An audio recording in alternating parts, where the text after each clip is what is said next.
Tonight, we journey not through the corridors of time as scholars, but as dreamers.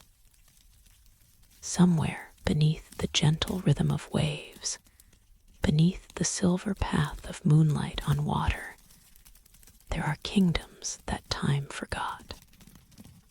Cities that once knew laughter and prayer, commerce and ceremony now silent, now still, cradled in the arms of the deep. This is not a tale of certainty. It is a meditation on mystery, a quiet walk through the ruins of memory, where history blurs into myth and myth dissolves into dream. We do not come here to prove or disprove.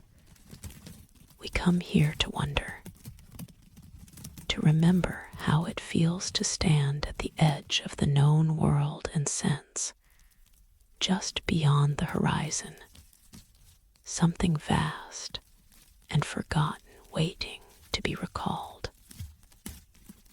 The ocean covers more than 70% of our world, and within its depths lie secrets older than any library, any scripture, any stone monument still standing beneath the sun.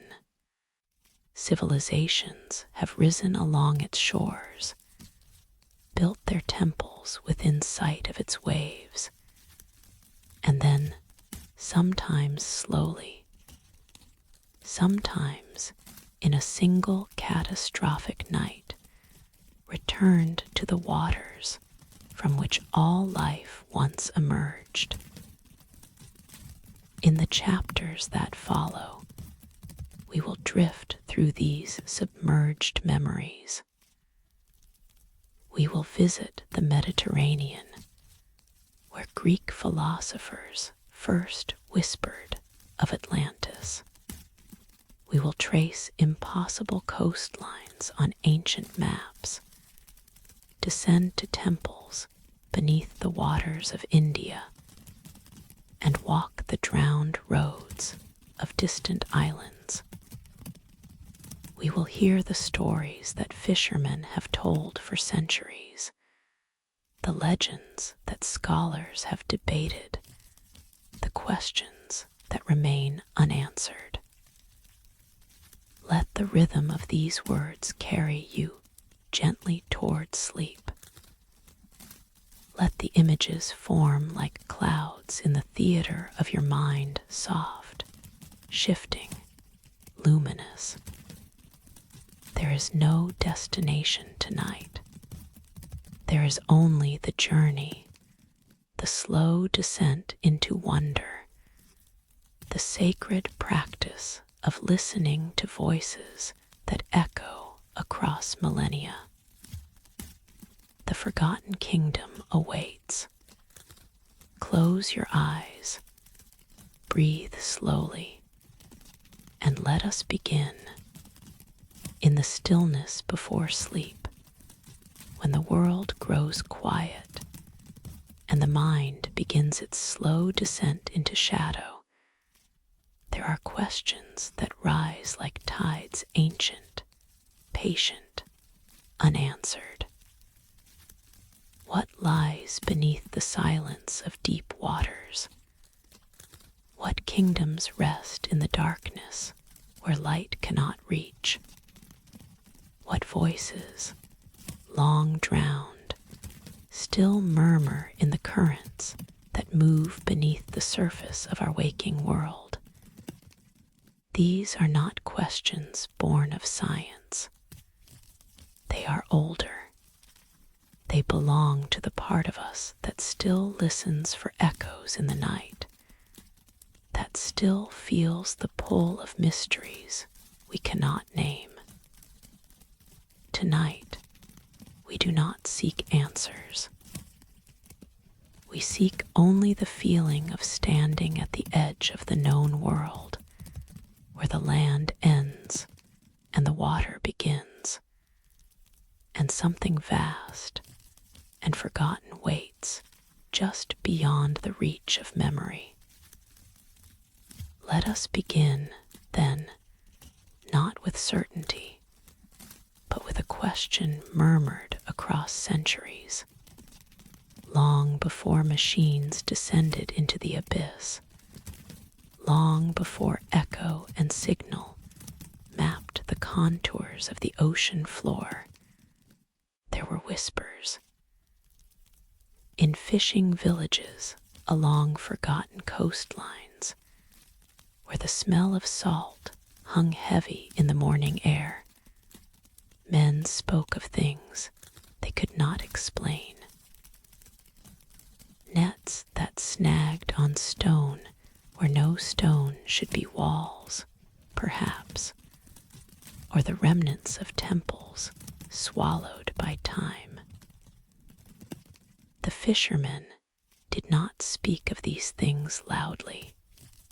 They told their stories in low voices by dying fires, when the boundary between memory and dream grew thin as smoke.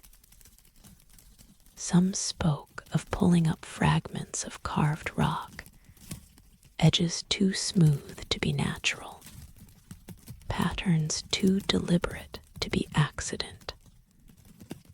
Others told of anchors that caught on structures far below rooftops, perhaps, or the spires of towers that once reached toward a sky they would never see again.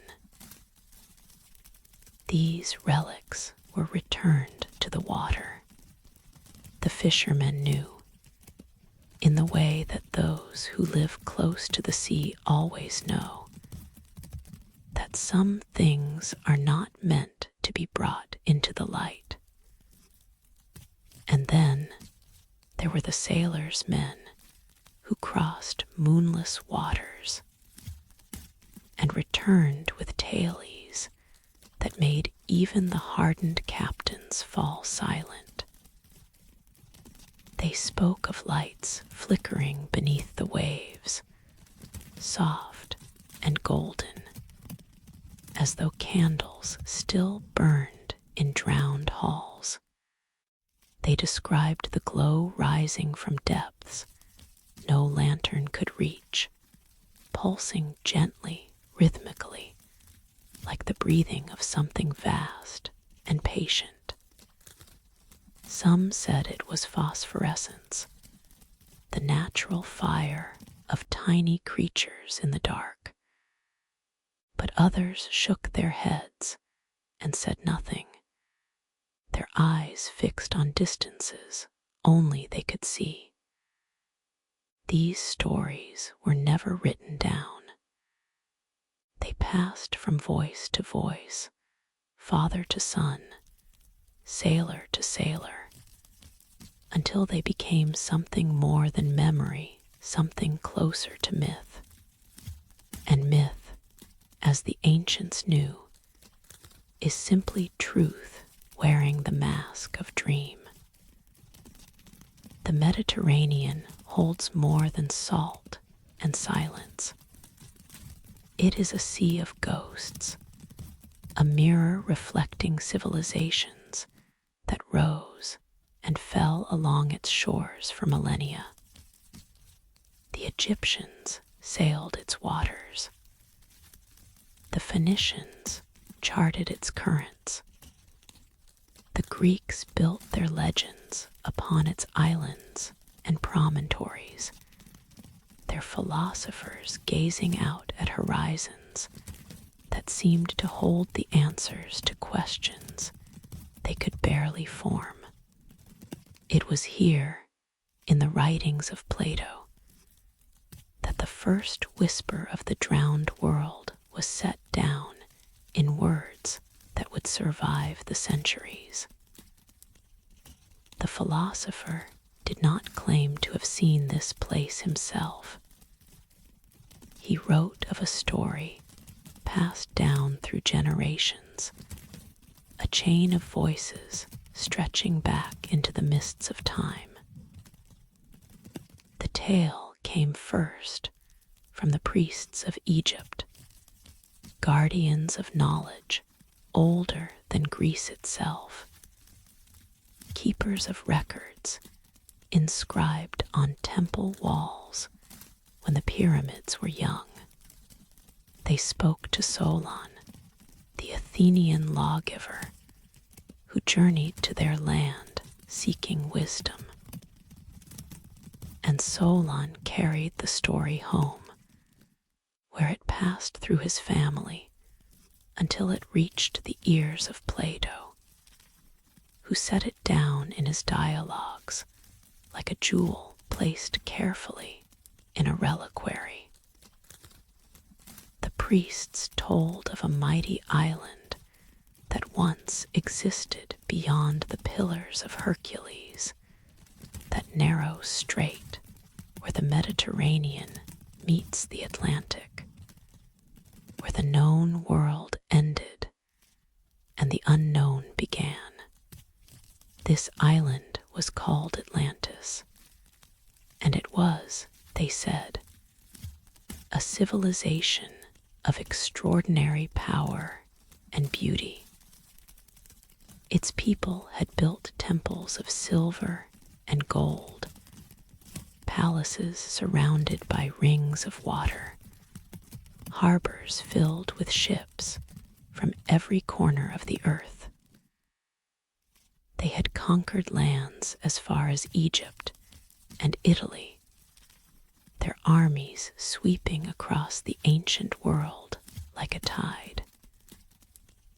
But the gods, watching from their celestial thrones, saw pride growing in the hearts of the Atlanteans.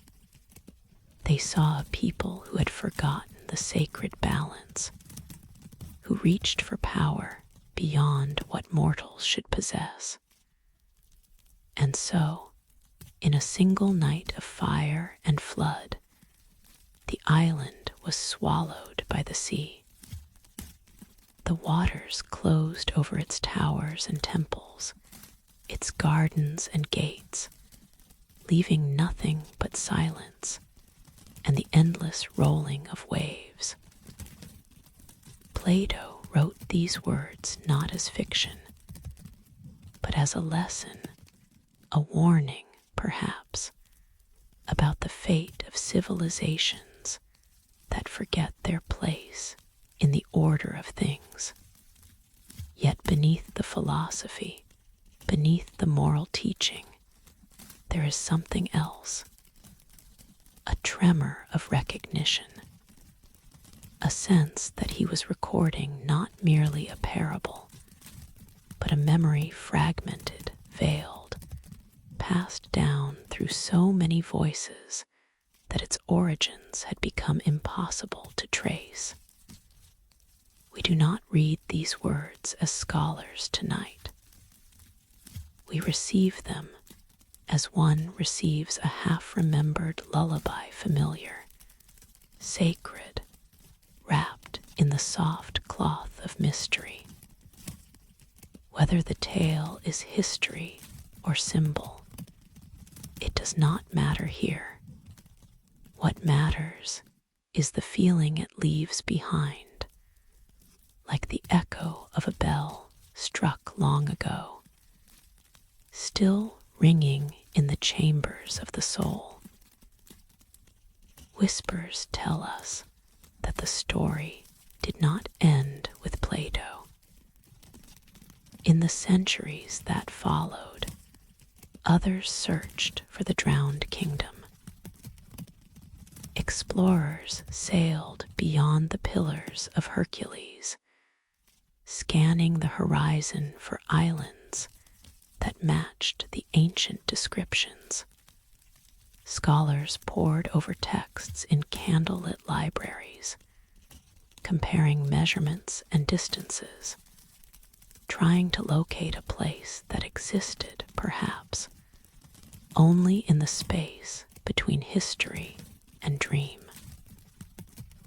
Some claim to have found it in the Atlantic, in the Aegean, beneath the sands of the Sahara, in the jungles of the Americas. Each theory cast its own light, and each light cast new shadows. But the sea kept its secrets.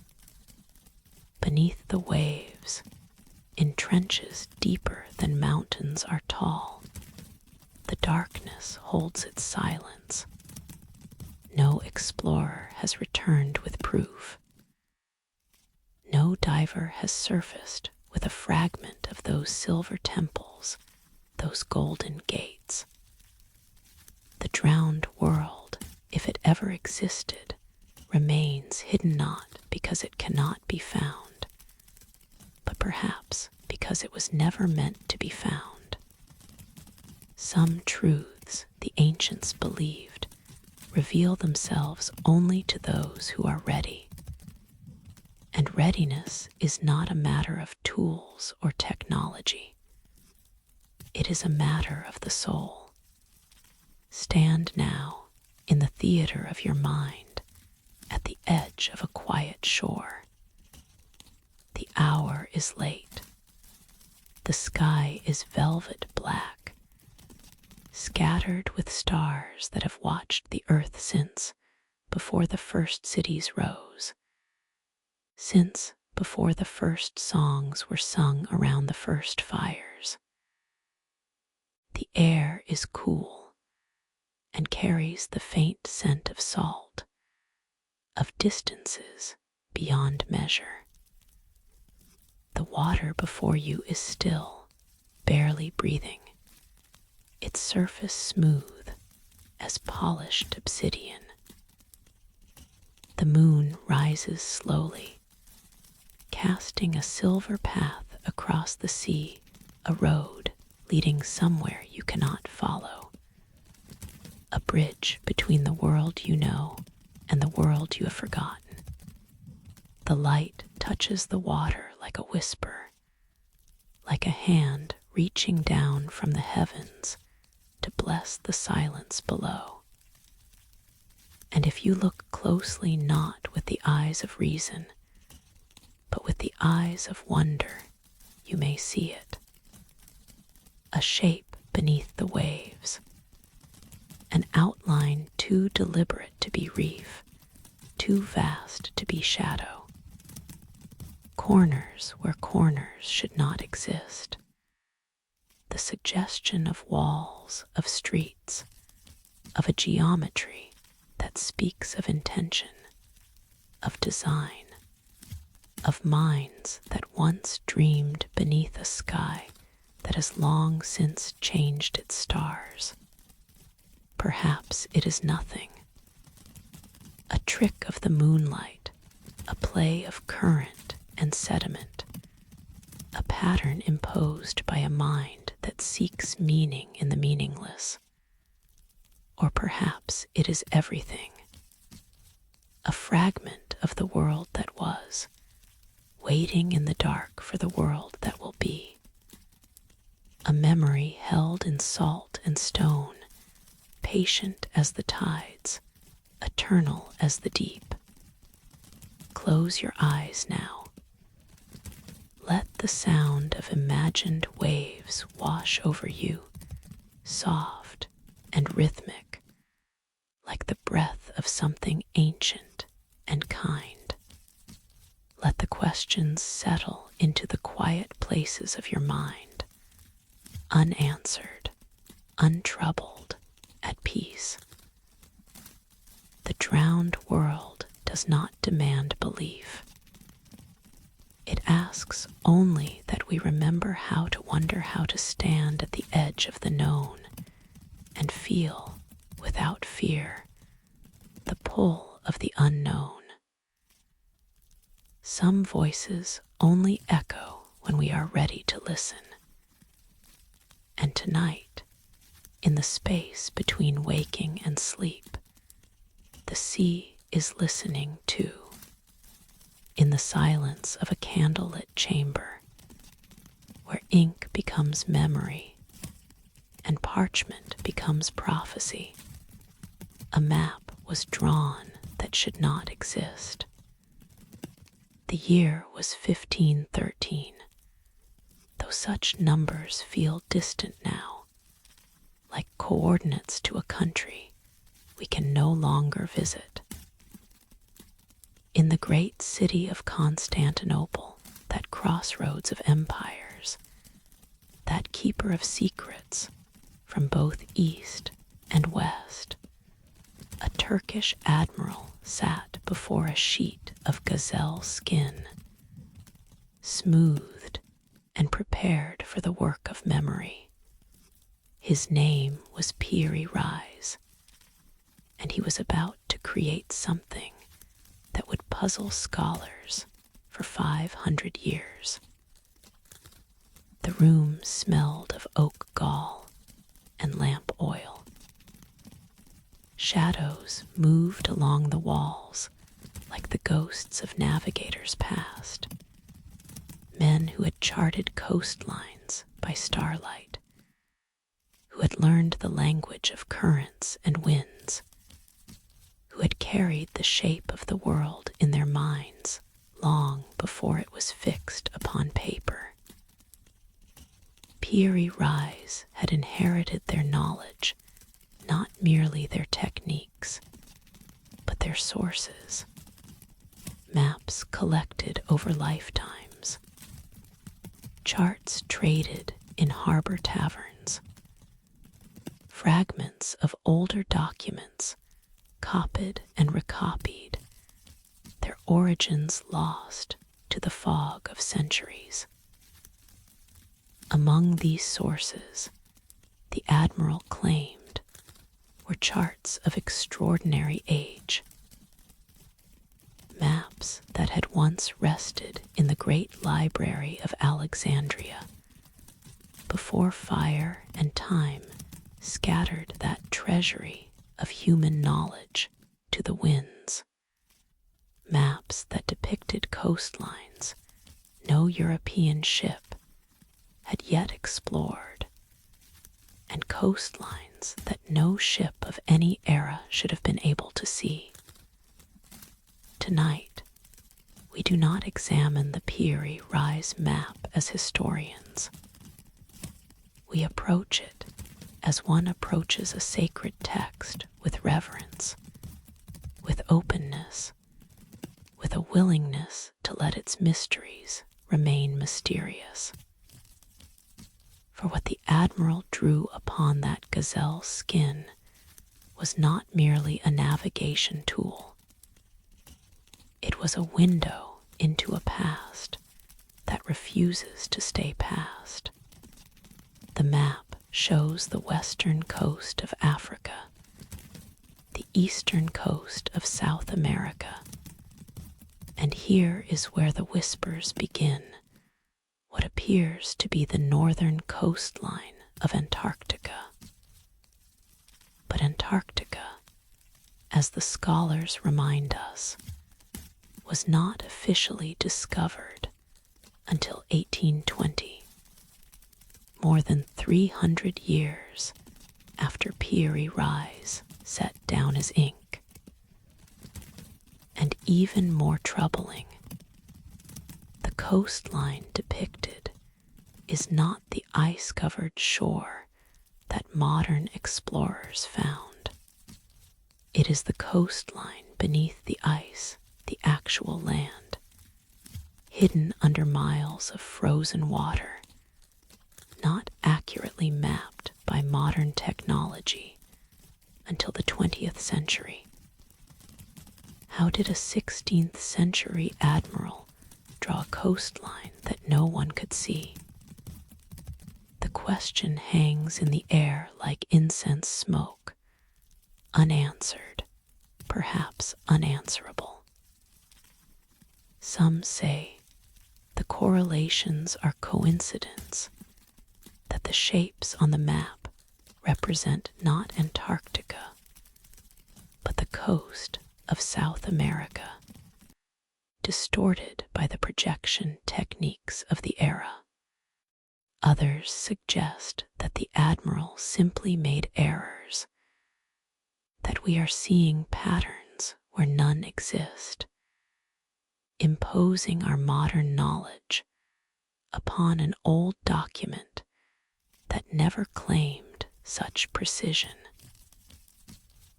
But there are those who whisper of older possibilities,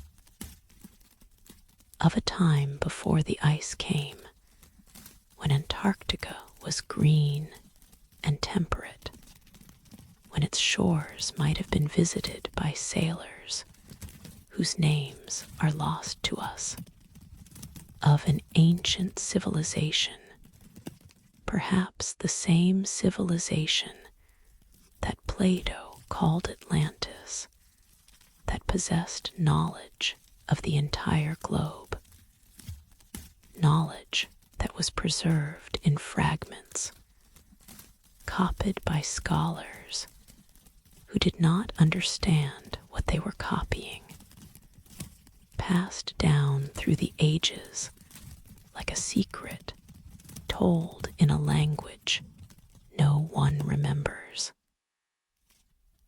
The Library of Alexandria haunts this story like a ghost.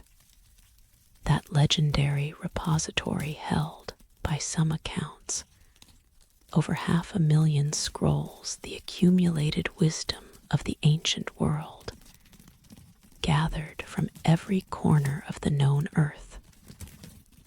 Philosophy and astronomy, medicine and mathematics, poetry and history, and yes, maps, charts of voyages we have no record of, descriptions of lands we have never identified, the cartography of a world that existed before our histories begin, when the library burned not in a single conflagration, as legend suggests, but in a series of disasters spanning centuries. Most of this knowledge was lost forever. But not all. Fragments survived, scattered across the Mediterranean world, preserved in private collections, copied by monks who did not know what they held. Some of these fragments, Piri Reis tells us, found their way into his hands. We cannot verify this claim. The source maps the Admiral mentions have never been found. Perhaps they were lost. Perhaps they were hidden. Perhaps they never existed at all, except in the imagination of a man who wanted to believe that the past held wonders beyond our comprehension. But consider, for a moment, the possibility. Consider a civilization that flourished in an age we call prehistoric, a word that means only before writing, before the records that allow us to call something history. A people who sailed the world's oceans when the glaciers were still retreating, when the sea levels were hundreds of feet lower than they are today, when coastlines existed that are now submerged beneath the waves. They mapped what they saw. They recorded what they knew. And then they vanished, leaving behind only fragments that would be copied and recopied, their meaning fading with each generation, until they became curiosities in the collections of admirals and scholars, beautiful but incomprehensible. This is not proof. This is poetry.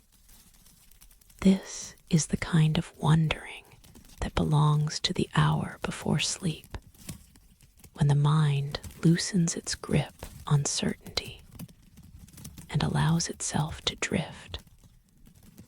The Piri Reis map now rests in the Topkapi Palace in Istanbul, preserved behind glass, studied by scholars, photographed by tourists.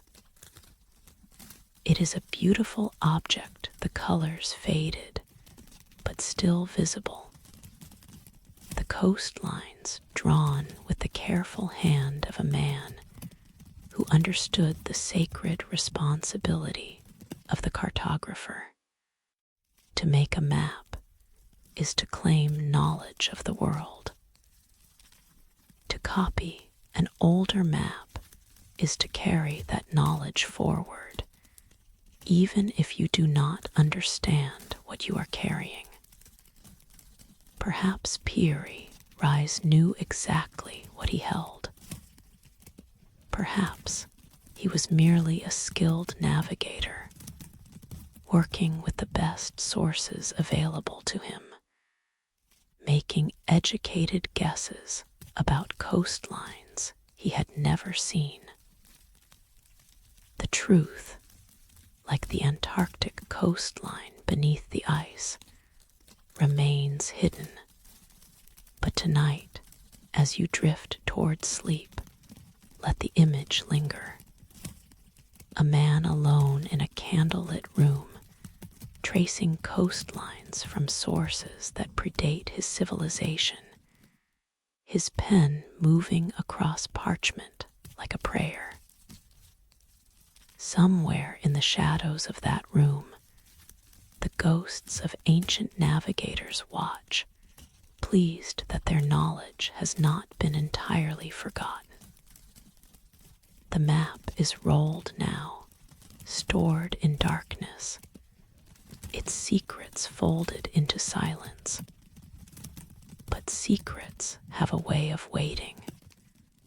They are patient, like the sea. They know that someday someone will be ready to read what was never meant to be lost. Perhaps that someone is you. Perhaps the coastlines you trace in your dreams tonight are ones that existed long ago, remembered by a part of you that is older than memory itself. Off the coast of India, where the warm waters of the Bay of Bengal meet the ancient shore, there are temples that only the sea remembers.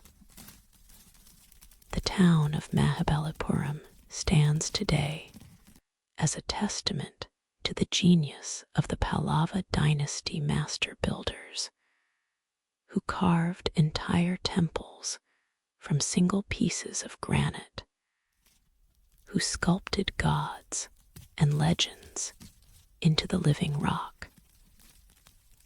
Tourists come to photograph the shore temple, that elegant stone structure that has watched the sunrise over the ocean for 13 centuries. They marvel at the bas-reliefs, the largest in the world, depicting myths that have nourished the soul of India for millennia. But the local fishermen know a different story. They speak of it in quiet moments when the nets are mended and the boats are beached for the night. They say that the shore temple is not alone. It is merely the survivor, the one temple that remained above the waves when 6 of its sisters sank beneath the sea. 7 pagodas, the legend says. 7 temples of such beauty that they drew the envy of the gods themselves. The divine ones looked down from their celestial abodes and saw these structures shining in the coastal light, saw the devotion of the people who built them, and felt a pang of jealousy that even immortals could not suppress. And so, in their displeasure, they called upon the ocean to rise. The waters came swiftly, silently, swallowing 6 of the 7 temples in a single night, leaving only the shore temple standing as a reminder of mortal audacity. For centuries, this was considered merely legend, a beautiful story, nothing more. Scholars dismissed the fishermen's tales as folklore, as the natural human tendency to embellish the past. The sea, they said, holds no temples. The 7 pagodas existed only in imagination. And then came the tsunami. On the morning of December 26th, 2004, the sea drew back from the shore of Mahabalipuram as it drew back from coastlines across the Indian Ocean. For a few terrible, silent minutes, the ocean floor lay exposed sand and rock and debris that had not seen sunlight in living memory. And there, revealed by the retreating waters, were shapes that made the onlookers gasp. Stone lions, carved elephants, the foundations of structures long submerged, their edges softened by centuries of current, but their forms still unmistakable. The fishermen's legends, it seemed, had been speaking truth all along. The waters returned, as waters always do. The tsunami that followed claimed over 200,000 lives across a dozen countries, one of the deadliest natural disasters in recorded history. In the face of such tragedy, the revelation of sunken temples seemed almost trivial, a footnote to a catastrophe that rewrote the geography of grief. But the discovery was not forgotten. In the years that followed, marine archaeologists descended into the waters off Mahabalipuram, their lights piercing the green darkness, their cameras recording what the legends had preserved. They found walls. They found sculptures. They found the remains of structures that matched no known temple on land buildings that had been underwater for so long that their origins could only be guessed.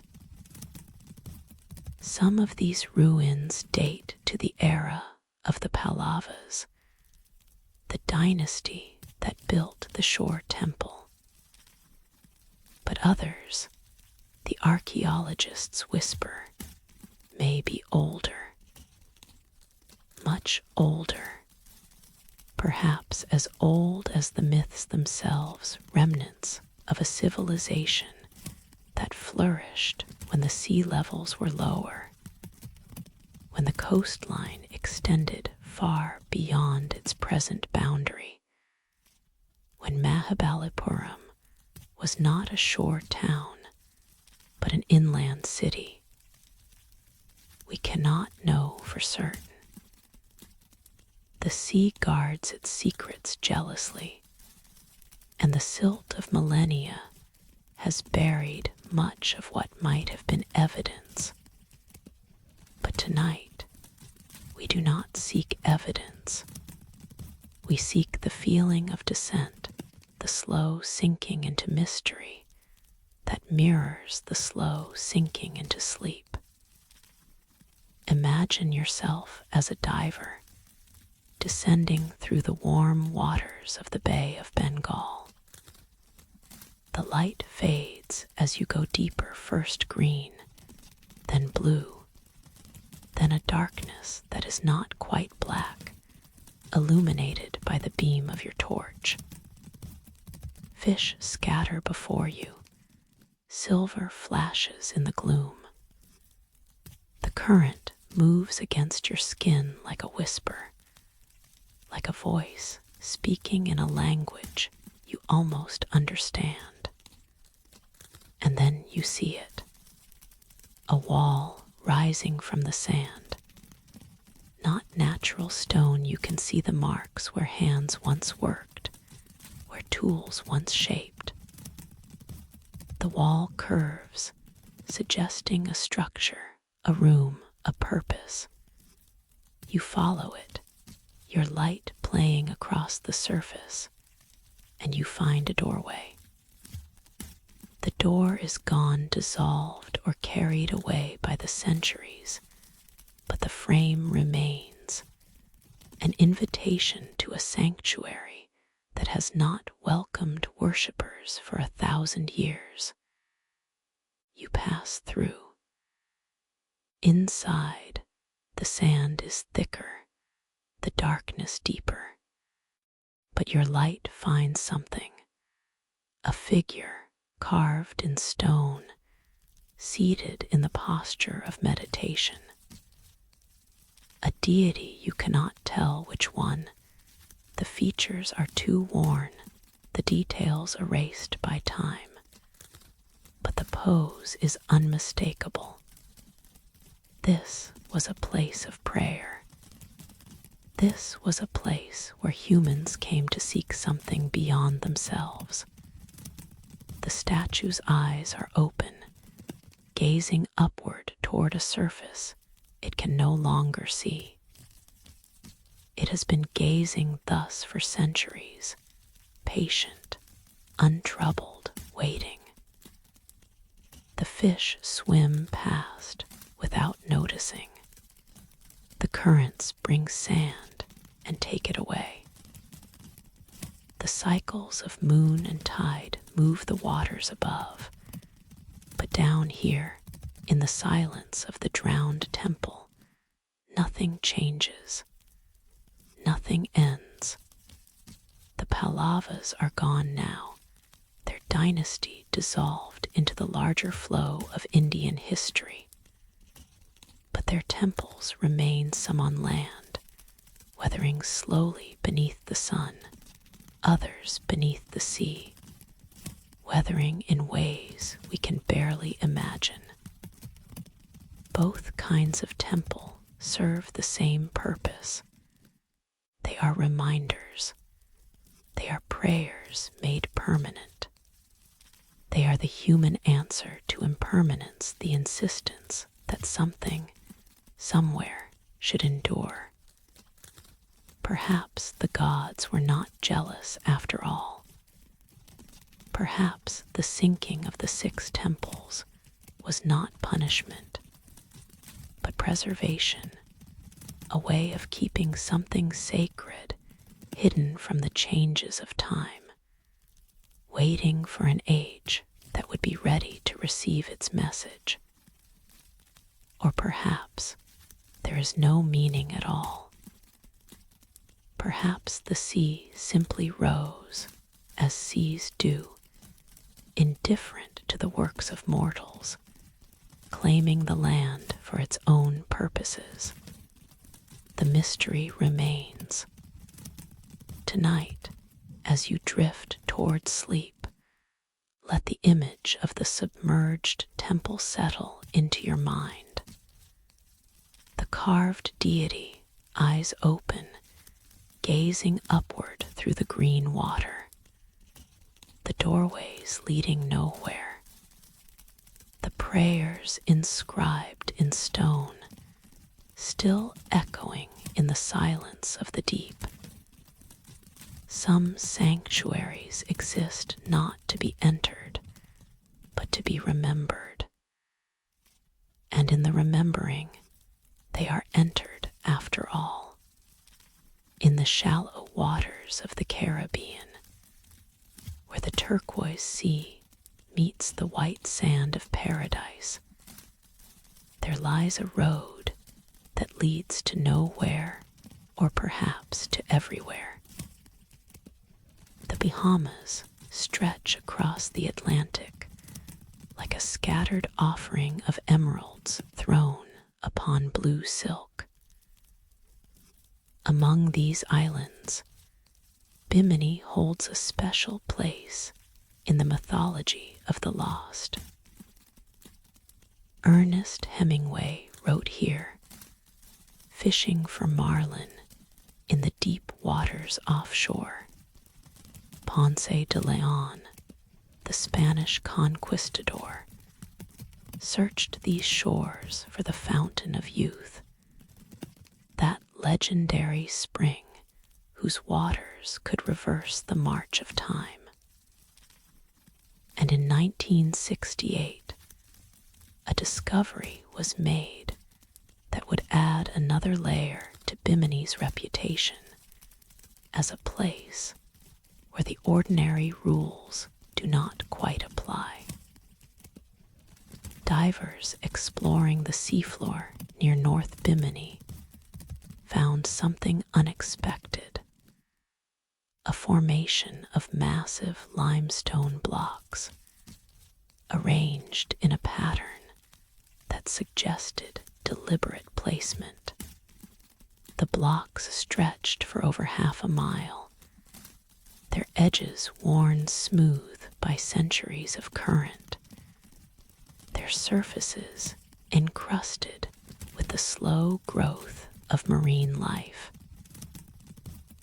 But beneath the biological accumulation, the structure remained clear a pavement, a pathway, a road leading into the depths. The discovery divided the world of scholars and dreamers.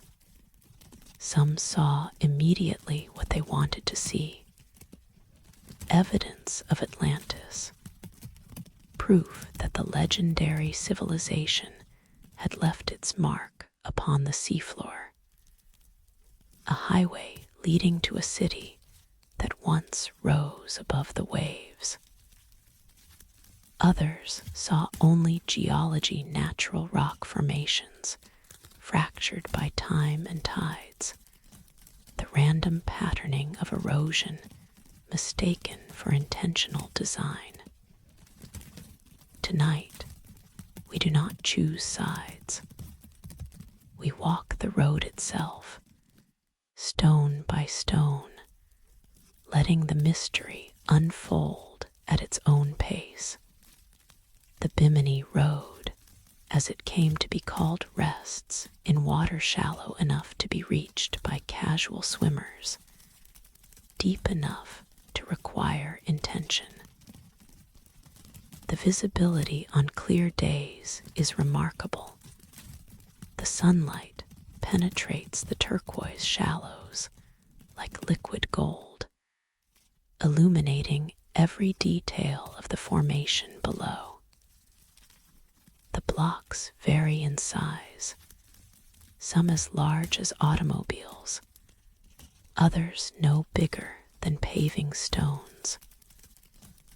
They are arranged in a rough J shape, curving gently as if following the contour of an ancient shore.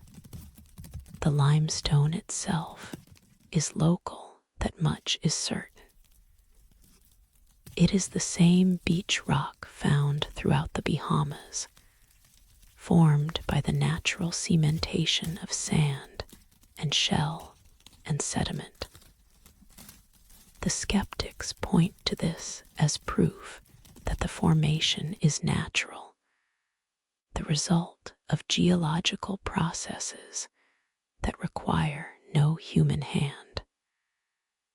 The rock fractured along natural lines, they say.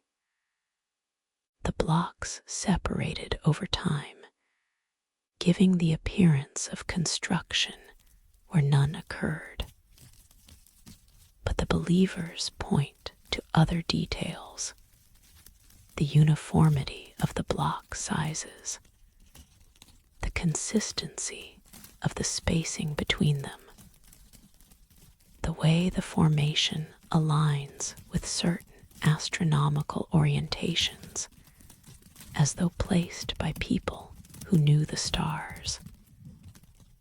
And beneath the main layer, some researchers claim to have found additional courses of stone multiple levels, as one would expect from a deliberately built structure designed to withstand the test of time. The debate continues, unresolved, as perhaps it will remain forever. But there is another element to the Bimini story, a detail that adds a layer of strangeness to an already strange tale. Decades before the discovery, a man named Edgar Cayce had spoken of this place. Cayce was known as the Sleeping Prophet, an American mystic who, in a trance state, delivered thousands of readings on topics ranging from health to reincarnation to the fate of civilizations. In 1940, nearly 30 years before the Bimini Road was found, Cayce predicted that evidence of Atlantis would be discovered near the island of Bimini. He gave a date, 1968 or 1969. The discovery came in September of 1968. Coincidence, perhaps. The world is full of predictions, and with enough of them, some are bound to appear accurate. But the specificity of Cayce's prophesy the location, the time frame has given pause to even skeptical observers. How could he have known? What did he see in his trances that connected this small Bahamian island to the greatest lost civilization in human mythology? We do not have answers. We have only the road, lying silent beneath the waves, waiting for travelers who may never come. Imagine yourself floating above the formation now. The water is warm, blood warm, the temperature of life itself. The sun is high, its rays slanting through the turquoise depths, painting patterns on the sandy bottom. Below you, the blocks stretch into the distance, their surfaces dappled with light and shadow, their edges softened by the patient work of the sea. You descend slowly, effortlessly, as one descends in dreams. The pressure builds gently against your ears, a reminder that you are entering another realm, a place where different rules apply. Your fingers touch the surface of a block cool, rough, ancient. Is this the work of nature or the work of hands? The stone does not answer. It simply is. You follow the road, swimming slowly, watching the blocks pass beneath you like the milestones of a forgotten journey. Where does it lead? The formation ends abruptly, swallowed by sand and sediment, offering no conclusion. Perhaps the rest is buried. Perhaps it was never completed. Perhaps the road leads to a destination that exists only in the realm of possibility, a city that rose and fell before history began its records, leaving only this fragment, this whisper, this invitation to wonder. The Caribbean has witnessed much. The Taino people lived here for thousands of years before the Europeans came. Before them, other cultures, other peoples, their names lost to time. The sea levels have risen and fallen countless times over the millennia, drowning coastlines and revealing new ones, constantly rewriting the geography of the islands. What is submerged today was dry land yesterday. What is dry land today may be submerged tomorrow. Perhaps the Bimini Road is young, a natural formation that happens to resemble something intentional. Perhaps it is old beyond reckoning, a remnant of builders whose other works have been erased by time. The truth lies somewhere beneath the sand, waiting for the moment when it chooses to be revealed. But tonight, the truth matters less than the feeling of floating above a mystery, of following a path that leads into the unknown, of being suspended between sky and seafloor in a realm where certainty dissolves like salt in water. The road continues in your dreams. Follow it. See where it takes you.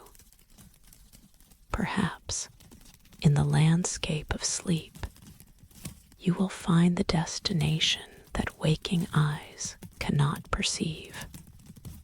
Near the southern tip of Japan, where the Pacific deepens into indigo shadow, there lies a structure that has no name in any ancient text, a monument to a civilization that may never have existed, or that may have been forgotten before history began.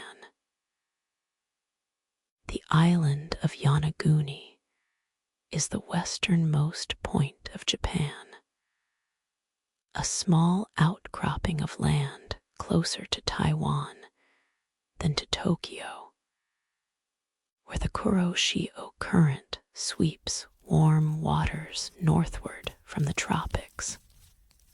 The island is known for its rugged beauty, its traditional culture, and a particular species of small horse that has lived here for centuries.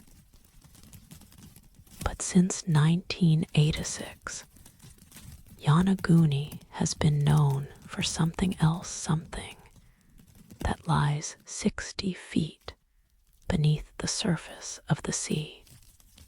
A local diver named Kihikairo Aratake was searching for new sites to observe hammerhead sharks when he found it.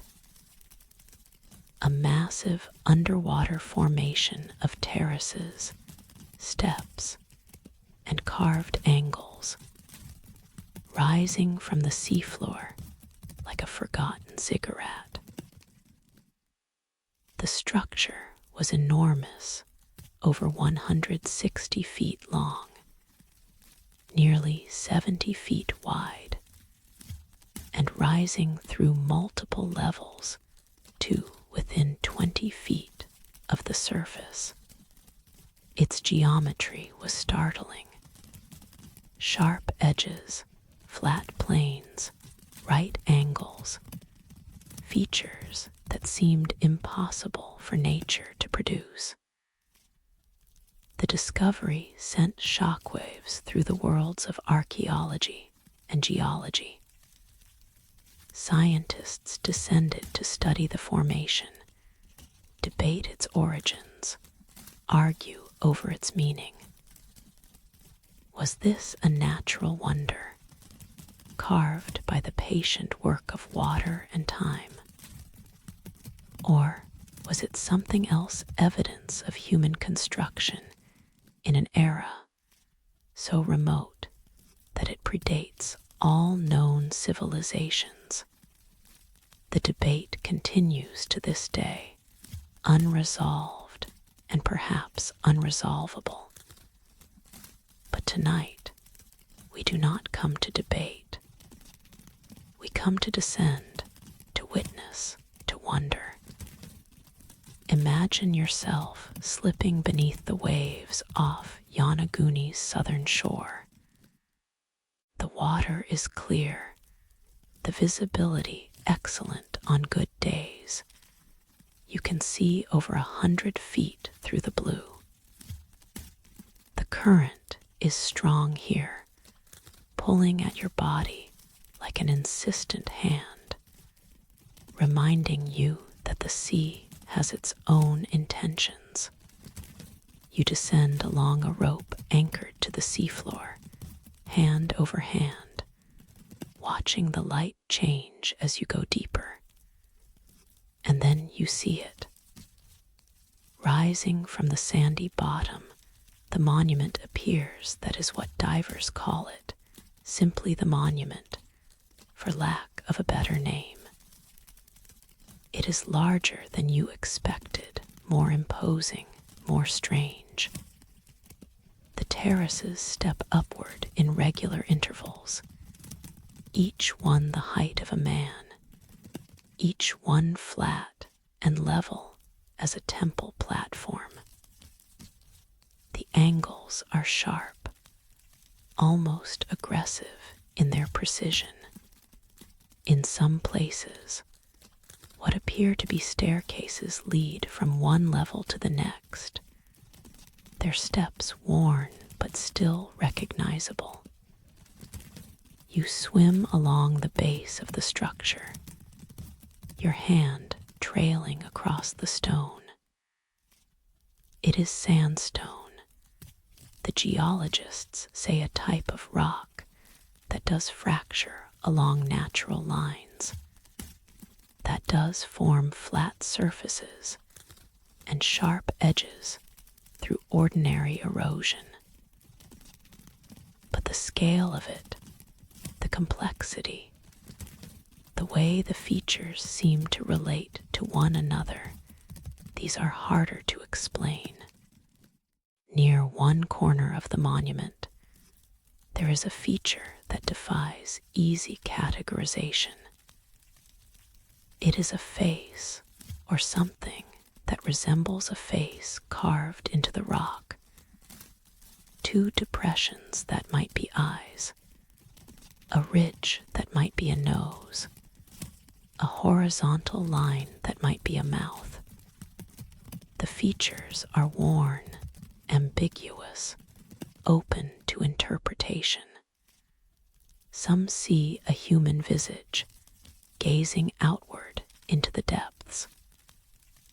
Others see only the random patterning of erosion, a Rorschach test in stone. The face does not answer your questions. It simply watches, as it has watched for thousands of years, or for millions, depending on whom you ask.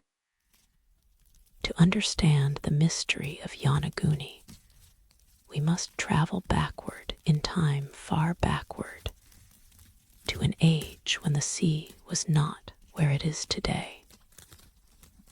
During the last ice age, which ended roughly 12,000 years ago, so much of the Earth's water was locked in glaciers that sea levels were over 300 feet lower than they are now. The coastlines of the world were dramatically different. Islands were connected to mainlands. Lands that are now submerged were dry and habitable. If the Yonaguni Monument is artificial, if human hands shaped these terraces and stairs, then those hands worked in an era before the waters rose, before the ice melted, before the familiar geography of our world came into being. This would mean that a civilization capable of monumental construction existed at the end of the Ice Age, thousands of years before the Egyptians built their pyramids, thousands of years before the Sumerians invented writing. Such a civilization would have left no records that we can read, no texts that we can decipher. It would exist only in stone and in the myths that ancient peoples told about the ages before their own. The myths of a great flood, the myths of a golden age destroyed, the myths of knowledge lost and waiting to be found again. Or perhaps the monument is simply what the skeptics claim: a natural formation, extraordinary but not artificial, shaped by the same forces that shape all stone. The sea has been sculpting the rocks of Yonaguni for far longer than humanity has existed. It is not impossible that nature alone could produce something that resembles the work of hands. But tonight, floating in the darkness above the monument, watching the play of light across its terraces, feeling the current move around you like the breath of something vast and alive tonight, you do not need to choose. You can hold both possibilities in your mind at once, letting them exist in superposition, letting the mystery remain mysterious. The hammerhead sharks still swim here, gliding through the blue in their ancient patterns, indifferent to human questions. The sun still rises over Yonaguni, painting the waves with gold. And beneath the surface, the monument waits, as it has waited since before memory, for the moment when its meaning will be revealed. Perhaps that moment will never come.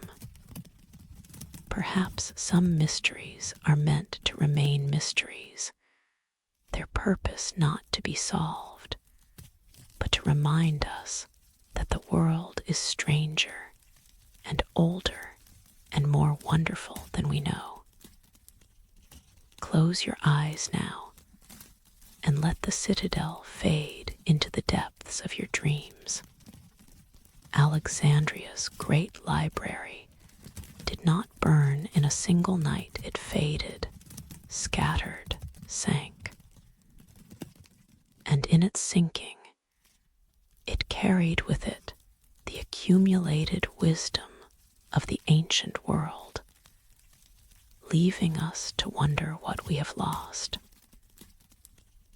The city of Alexandria was founded by Alexander the Great in 331 BCE on the Mediterranean coast of Egypt, where the Nile meets the sea. It was designed from the beginning to be a center of learning, a crossroads of cultures. a place where the knowledge of Greece and Egypt, Persia and Babylon, India and beyond could meet and mingle. The library that bore the city's name became the greatest repository of human knowledge in the ancient world, a collection of scrolls and texts so vast that scholars came from every corner of the known earth to study within its walls. By some accounts, the library held over 500,000 scrolls at its peak. These were not merely copies of famous works, they were originals, manuscripts acquired through purchase, gift, and sometimes less honorable means. Ships arriving in Alexandria's harbor were required to surrender any scrolls they carried. The scrolls were copied, and the copies returned to the owners, while the originals remained in the library.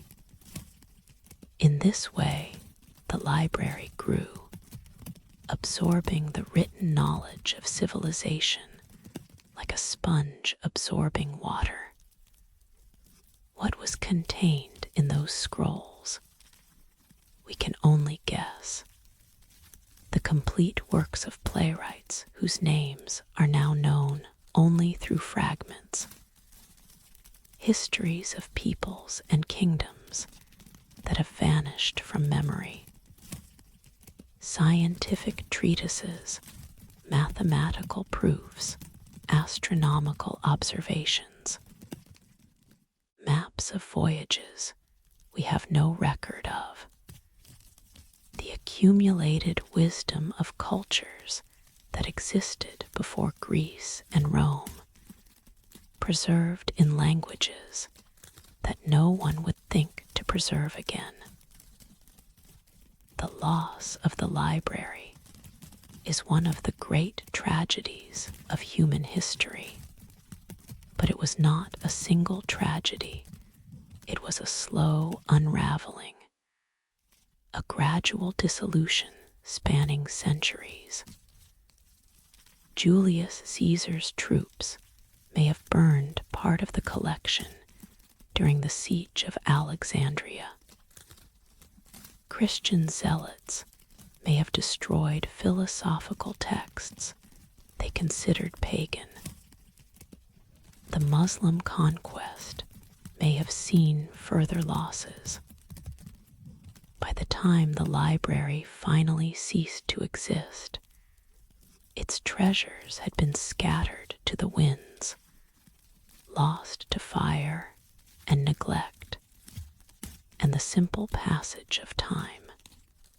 But fire and neglect were not the only forces that claimed Alexandria's heritage.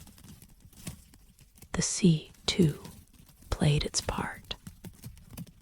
The royal quarter of ancient Alexandria, the palace complex where Cleopatra walked, where Ptolemaic kings held court, where scholars debated in gardens overlooking the harbor, no longer exists on land.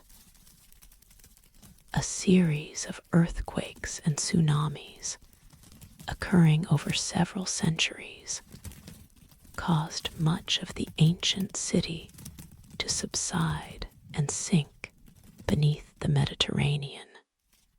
The great lighthouse of Pharos, one of the 7 wonders of the ancient world, collapsed into the harbor. Palaces and temples followed. By the time modern archaeology turned its attention to Alexandria, much of the ancient city was underwater. In the 1990s, marine archaeologists began systematic exploration of Alexandria's submerged ruins.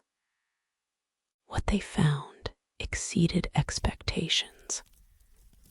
statues of pharaohs and sphinxes, some weighing several tons, lying on the seafloor like fallen giants. The foundations of temples and administrative buildings, their walls still standing beneath the waves. Columns and capitals, pottery and coins, the detritus of a civilization that had slipped beneath the surface, while the world above continued without it.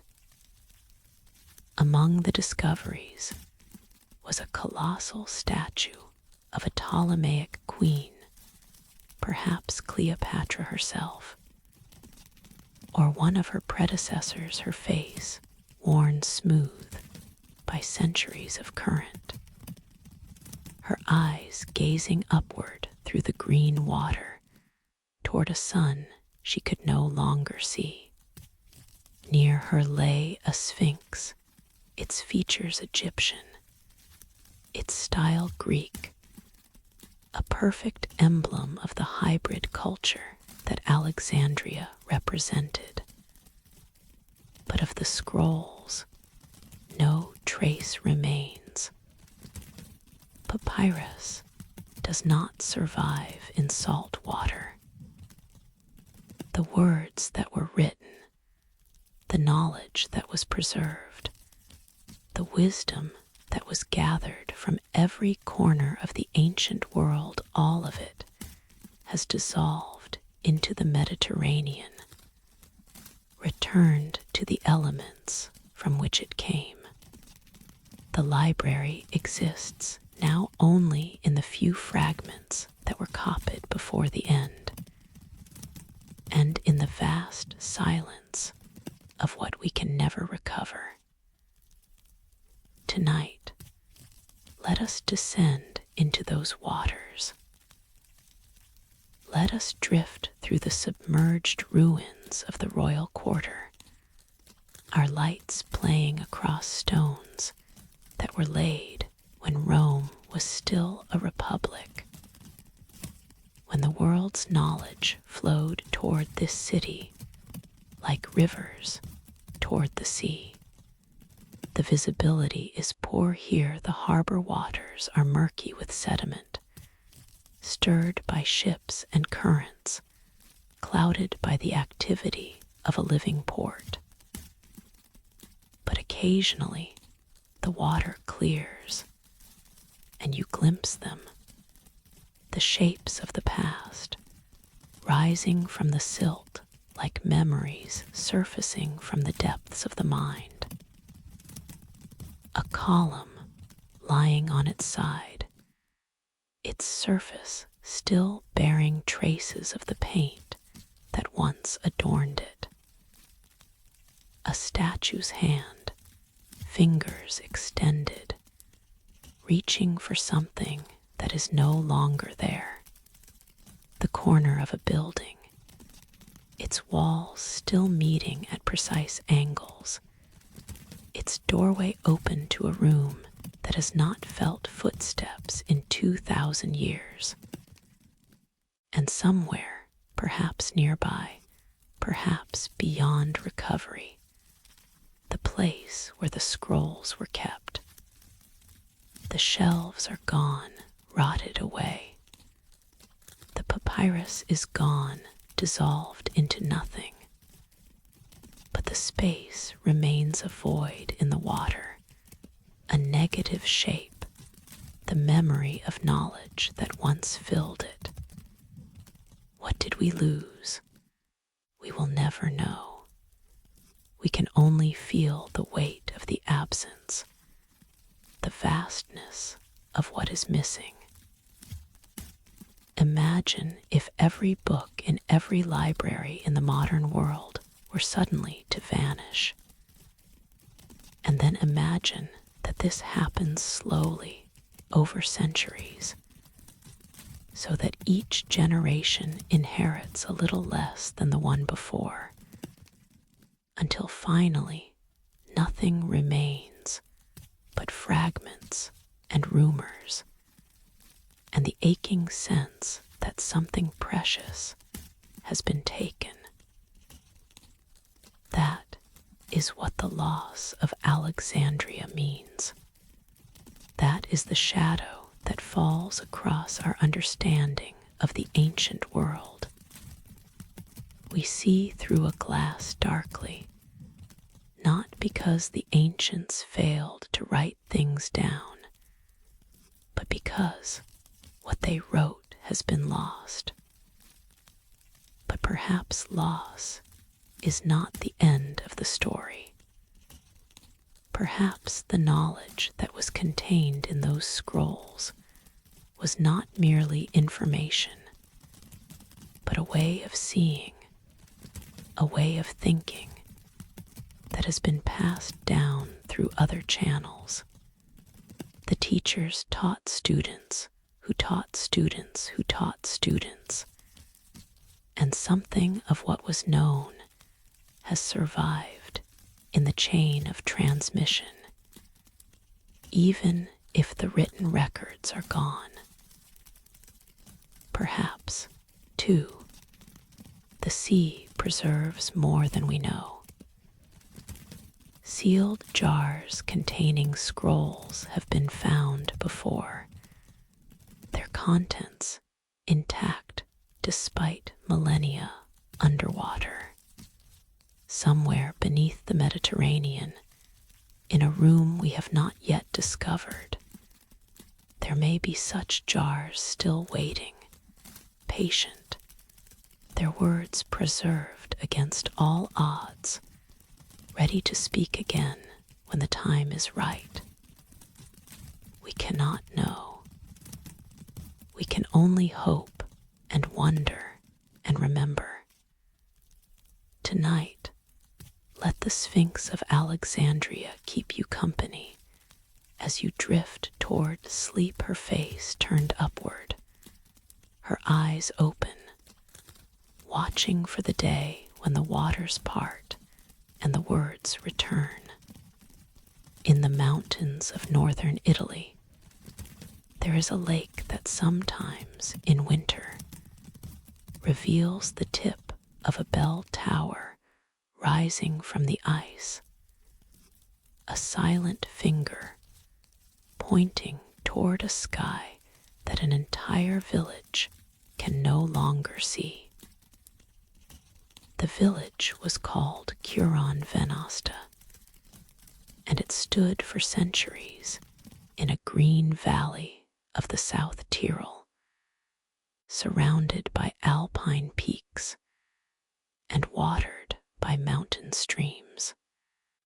The people who lived there were farmers and herders, their lives shaped by the rhythms of seasons, their church bells marking the hours of prayer and celebration. It was a small community, unremarkable in many ways, known only to those who lived there and those who passed through.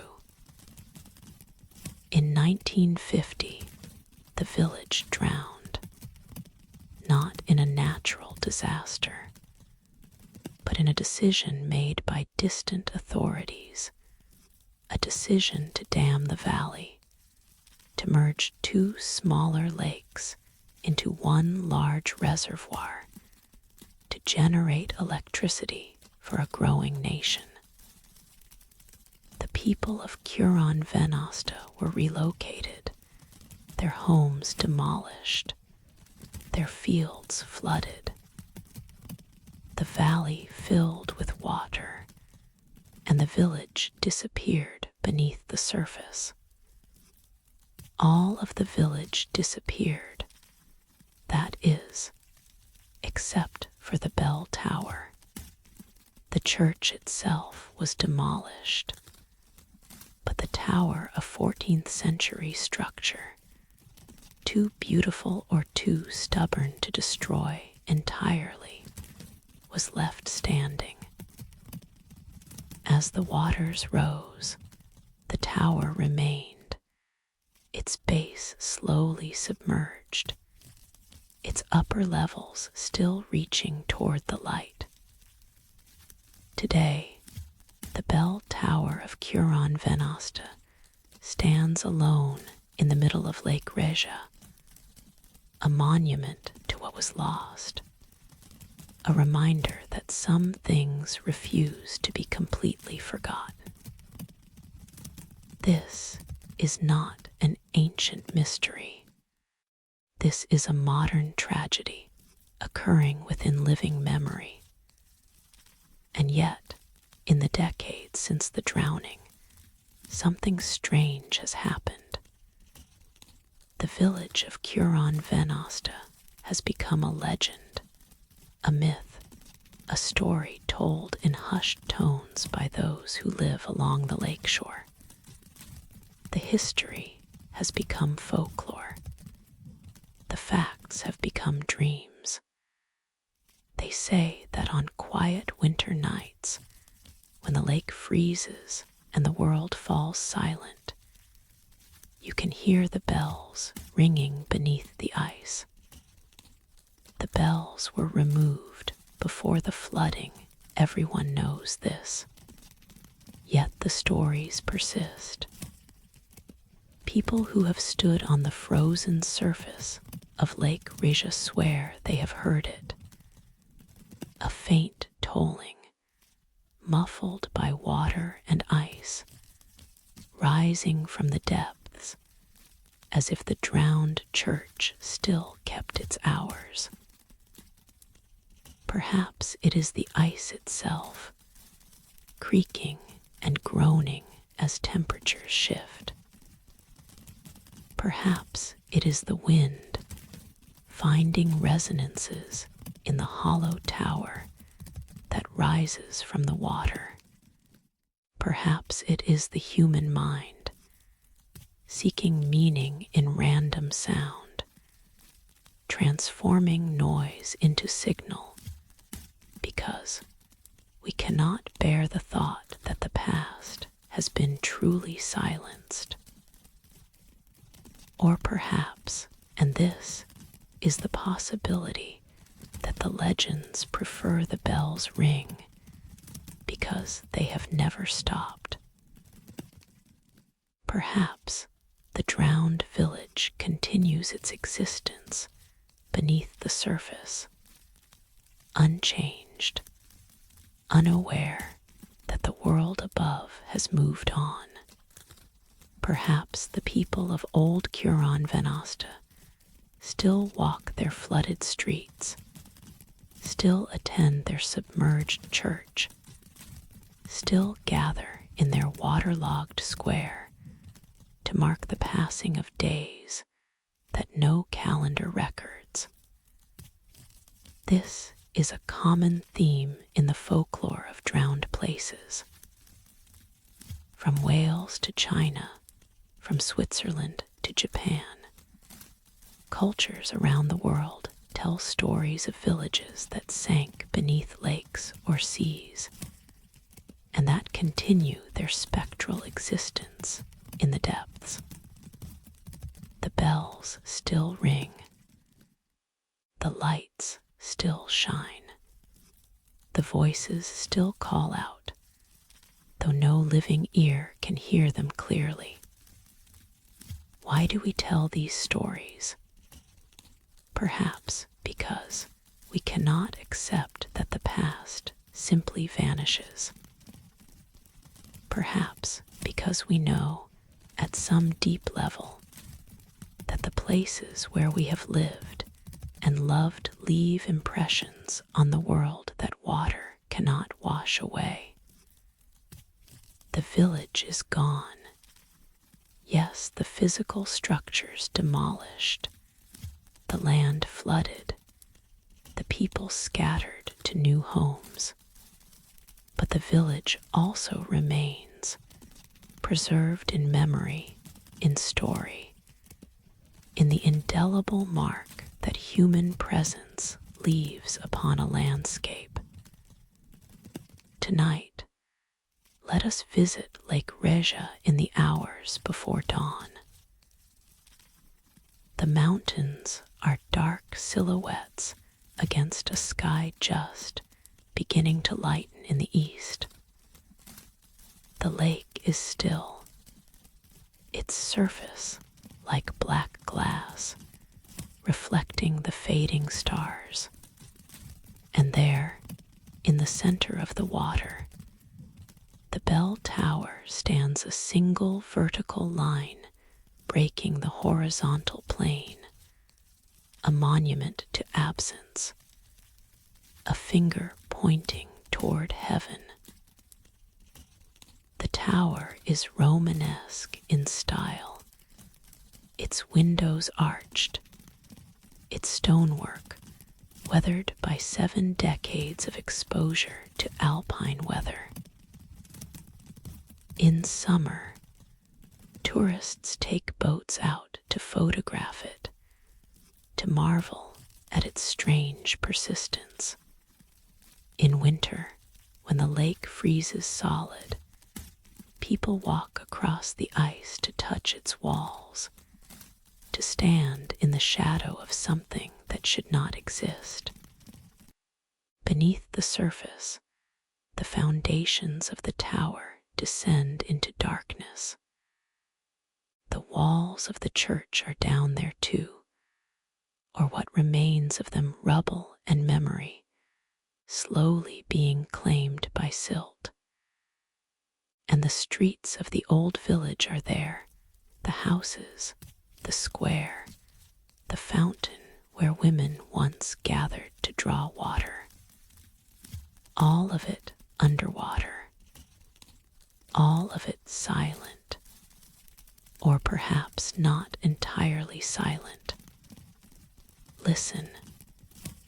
In the stillness before dawn, when the wind has stopped and the world holds its breath, there is a sound. It is very faint. You might mistake it for your own heartbeat, for the blood pulsing in your ears. But if you listen carefully, if you let your mind grow quiet, you might hear something else. A single note, low and solemn, rising through the water. Another note higher, answering the first.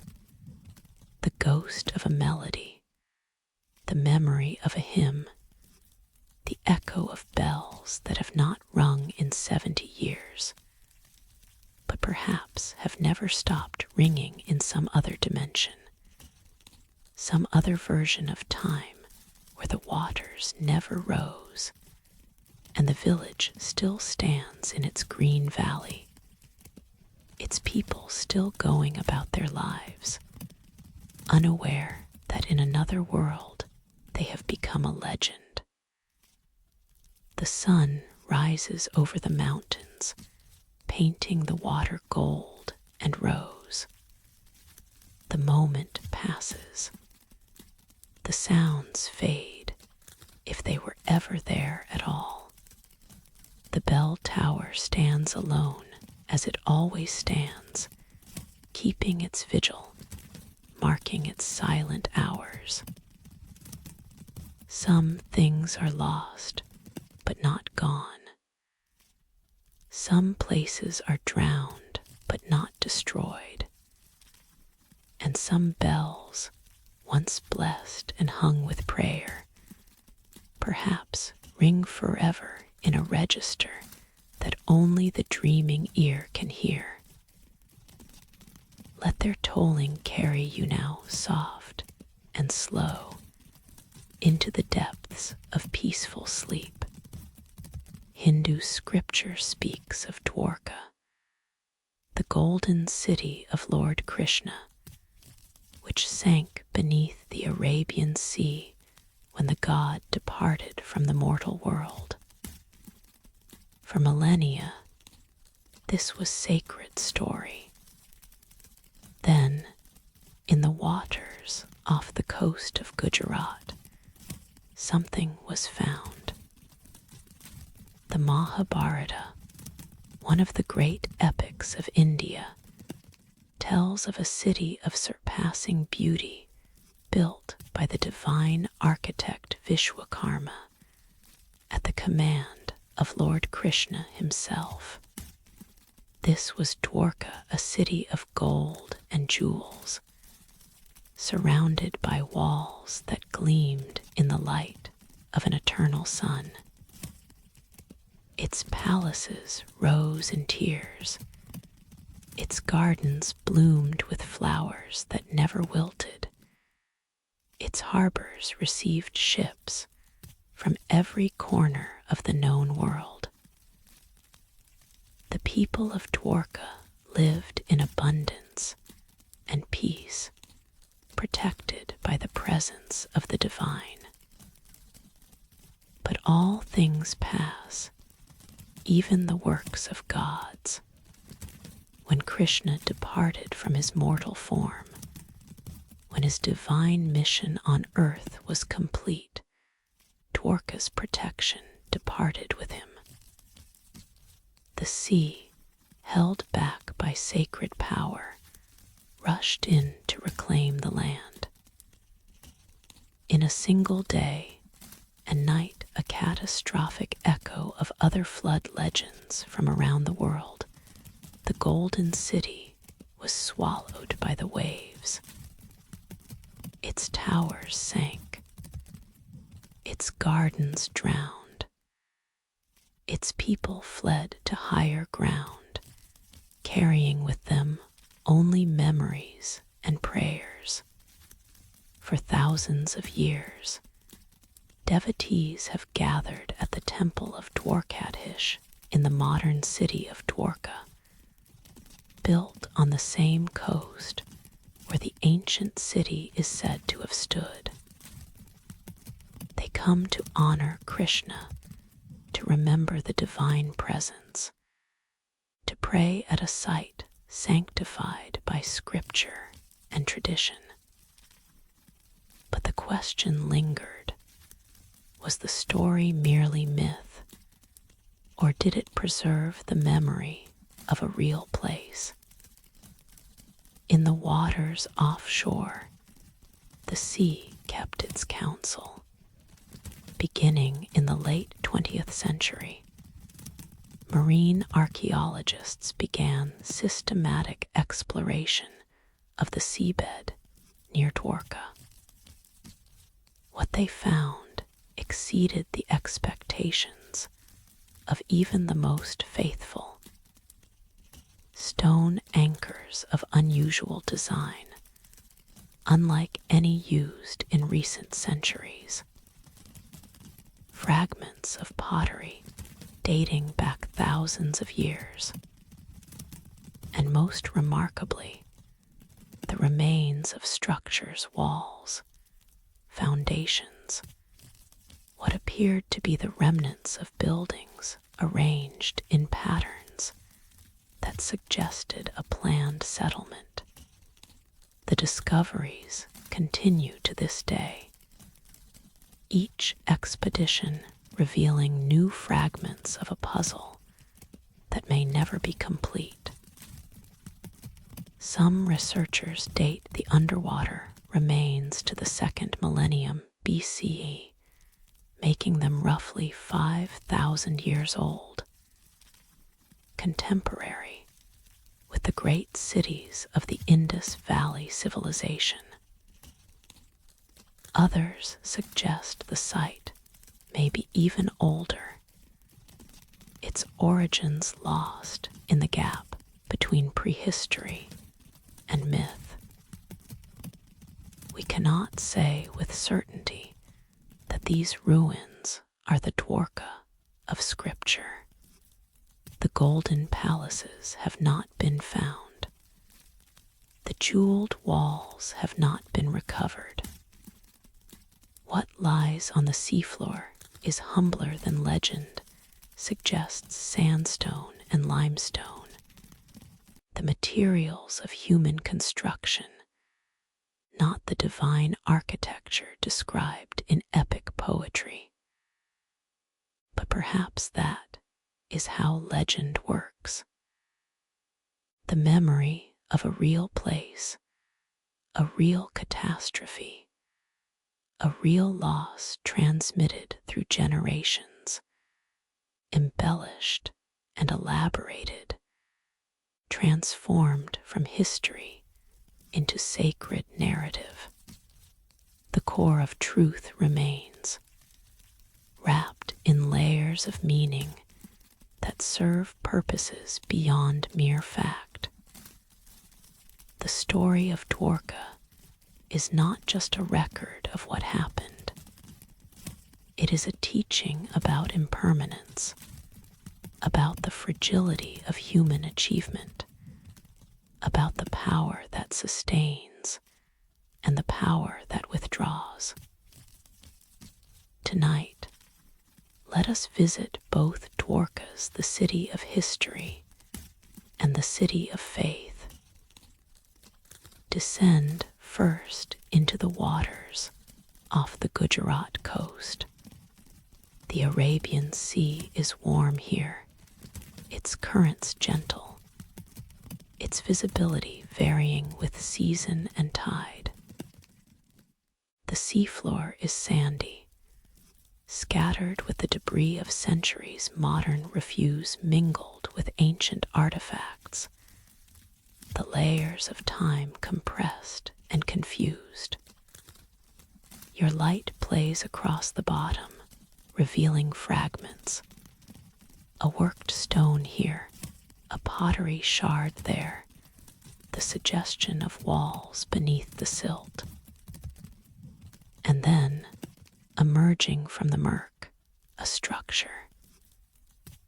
Not grand, not golden, but unmistakably intentional. A wall running for several meters before disappearing into the sediment. A corner where two walls meet at a right angle. The remains of a building, perhaps a house, perhaps a workshop, perhaps a temple. The stones are worn, their surfaces smoothed by the patient work of the sea, but their arrangement is clear. Someone placed these stones. Someone lived within these walls. Someone walked these streets 5,000 years ago or more, beneath a sky that has long since changed its constellations. Now rise from the water and walk to the temple of Dwarkadish, standing on the shore above. It is evening, and the temple is alive with devotion. Bells ring from its towers, not ghost bells, but living bronze, struck by priests marking the hours of prayer. Incense smoke rises in fragrant spirals. Pilgrims move through the sacred spaces, their bare feet whispering on ancient stone, their lips murmuring prayers that have been said here for as long as anyone can remember. The temple faces the sea. From its gates, you can look out over the waters that cover the ancient city, the waters that took Dwarka when Krishna departed. But the devotees do not look with sorrow. They look with faith, knowing that what is lost to the physical world may be gained in the spiritual, that the golden city exists still in the realm of the divine, waiting for those who have eyes to see it. This is the mystery of Dwarka.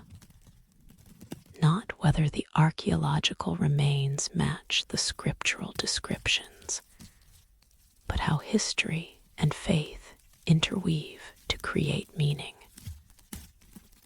The physical ruins are fragments, incomplete, ambiguous. The sacred narrative is whole, complete, radiant with significance. Together, They form something larger than either alone a vision of the past that honors both evidence and devotion. Perhaps this is true of all drowned places. The physical reality is always partial, always eroded, always obscured by the waters that have claimed it. But the story, the human story, the sacred story endures. It is passed from generation to generation, elaborated and enriched, becoming more true even as it becomes less literal. The sea rises and falls. Cities are built and destroyed. Gods walk the earth and depart. But the telling of tales continues, and in the telling, what was lost is found again. Close your eyes now, and let the bells of Dwarkadish carry you toward sleep. Somewhere beneath the waves, the ancient city keeps its vigil. Somewhere beyond the reach of archaeology, the golden towers still gleam. And somewhere in the space between waking and dreaming, the home of Krishna awaits those who remember. In 1928, off the coast of Greece, a fisherman's net snagged on something heavy in the deep. When he pulled it up, he found himself staring into the face of a god. The sea around Cape Artemision, at the northern tip of the Greek island of Euboea, is known for its rough waters and unpredictable currents. Fishermen have worked these waters for millennia, casting their nets into depths that hold both bounty and danger. They know the seafloor as well as farmers know their fields, every ridge and trench, every spot where fish gather, every place where nets are likely to snag. On this particular day, the net caught on something that was not rock. When the fishermen hauled it up, they found a bronze arm, massive and perfectly formed, green with the patina of ages, but unmistakably the work of human hands. It was the arm of a statue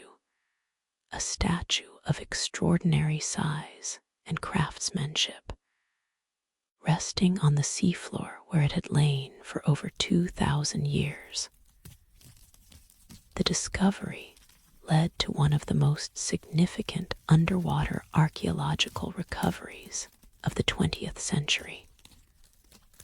Over the following years, divers retrieved the rest of the statue, a male figure over 6 feet tall, caught in the moment of hurling something, a thunderbolt, perhaps, or a trident. The figure's pose is dynamic, athletic, divine. His eyes, once inlaid with precious stones, gaze forward with an intensity that transcends the centuries. He is known now as the Artemision Bronze, and he stands in the National Archaeological Museum in Athens, one of the finest examples of classical Greek sculpture in existence. Whether he represents Zeus, king of the gods, poised to launch his thunderbolt, or Poseidon, lord of the sea, about to throw his trident, scholars have debated for decades. The object he once held is gone, claimed by the same sea that preserved the rest of him. But the identity of the god matters less tonight than the fact of his discovery. For the Artemision bronze is not alone. The seas around Greece and around the entire Mediterranean are rich with treasures lost to shipwreck and catastrophe, waiting in the dark for the accident or intention that will bring them back to light. In the same waters where the bronze god was found, another discovery awaited, one that would shake the foundations of our understanding of ancient technology. In 1900, sponge divers exploring an ancient shipwreck near the island of Antikythera found a lump of corroded bronze that seemed, at first, unremarkable. It was only later, when scientists examined the object carefully, that its true nature was revealed. The Antikythera mechanism, as it came to be known, is a device so complex that nothing like it would be seen again in the historical record for over 1,000 years. It is an analog computer containing dozens of precisely cut gears designed to predict astronomical positions, eclipses, and the cycles of the Olympic Games. The technology required to build such a device, the mathematical knowledge, the metallurgical skill, the precision of execution, was thought to be beyond the capabilities of the ancient world. And yet, there it was, recovered from the seafloor, where it had rested since the 1st century BCE. Proof that the ancients knew more than we thought, that human ingenuity in earlier ages reached heights we had not imagined. The mechanism raises a haunting question. What else did they know? What other technologies, what other discoveries lie lost beneath the waves or buried in the unexcavated depths of the earth? Tonight, we linger in that question, letting it expand in the quiet spaces of the mind.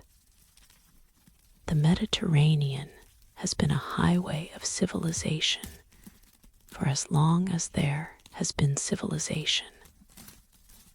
The Phoenicians sailed its waters, carrying the alphabet that would become the basis for every script in the Western world.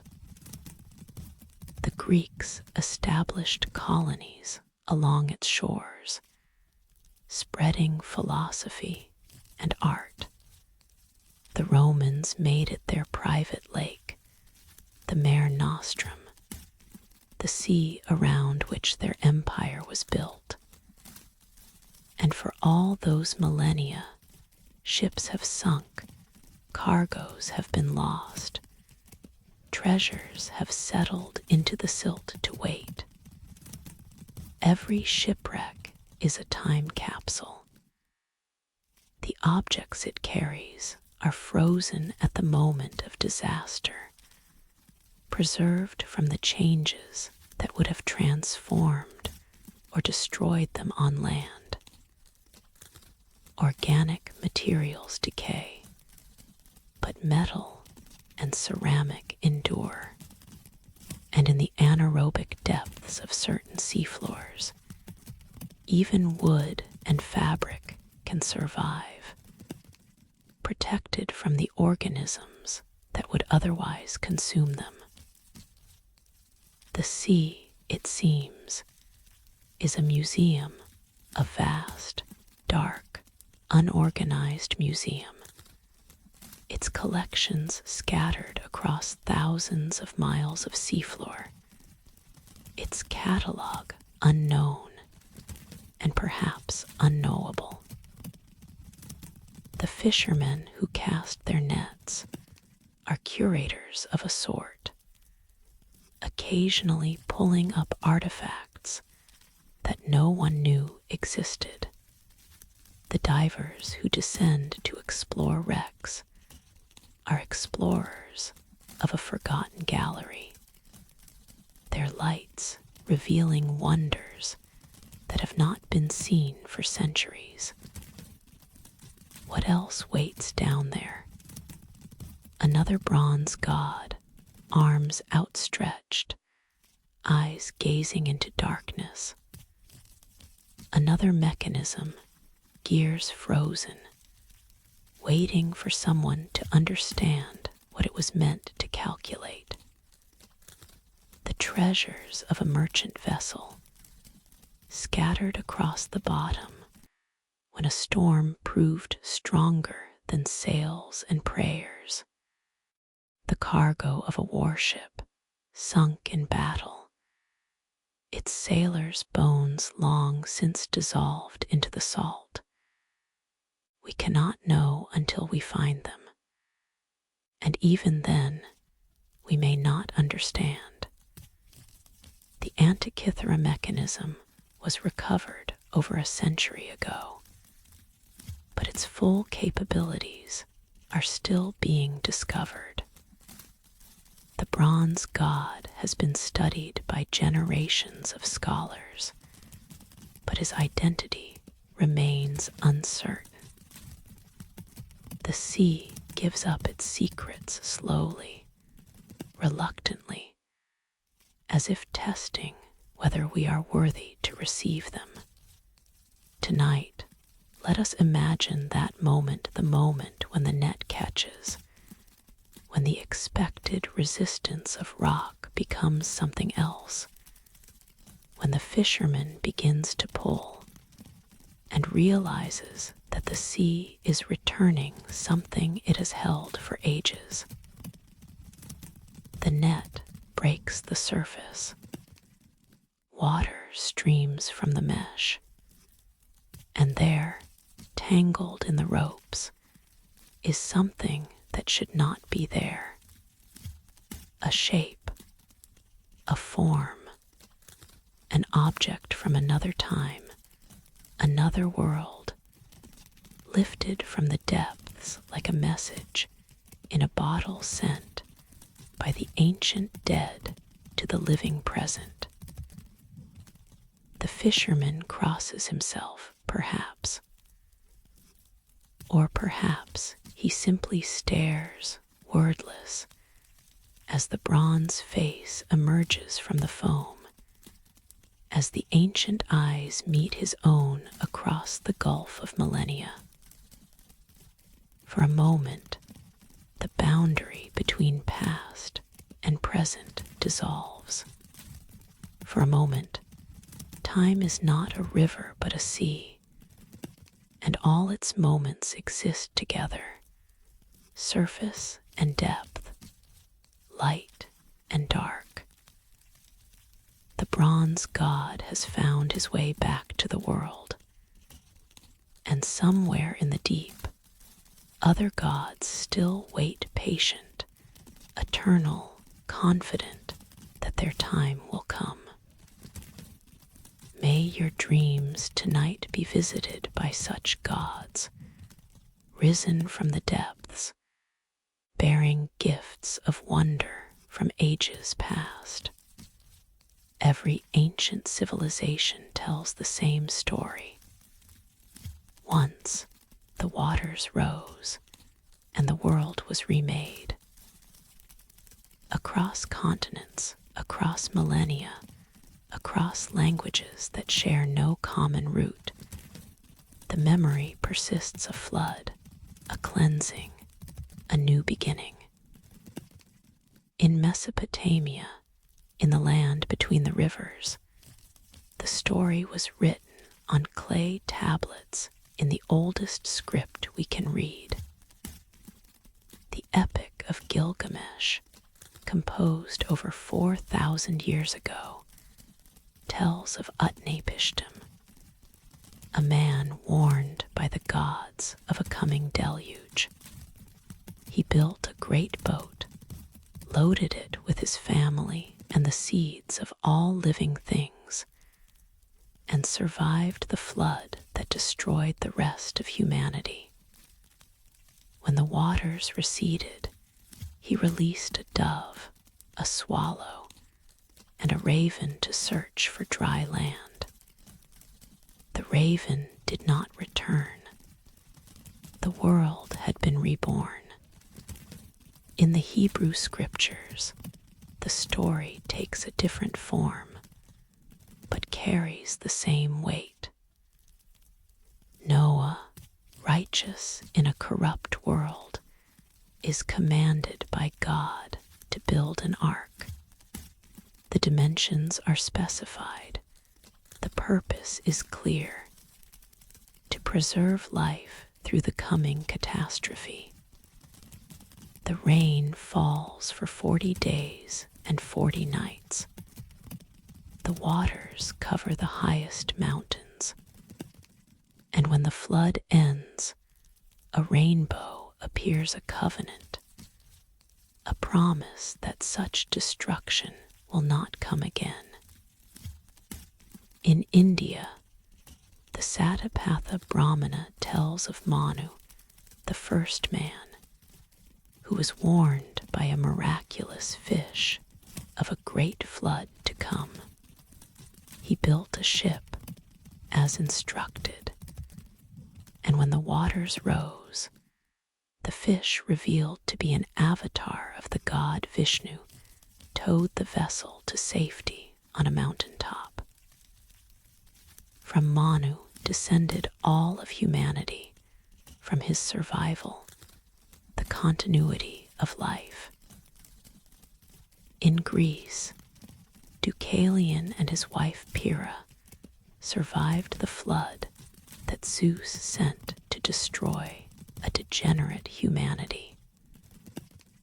Landing on Mount Parnassus, they were instructed by an oracle to throw the bones of their mother over their shoulders.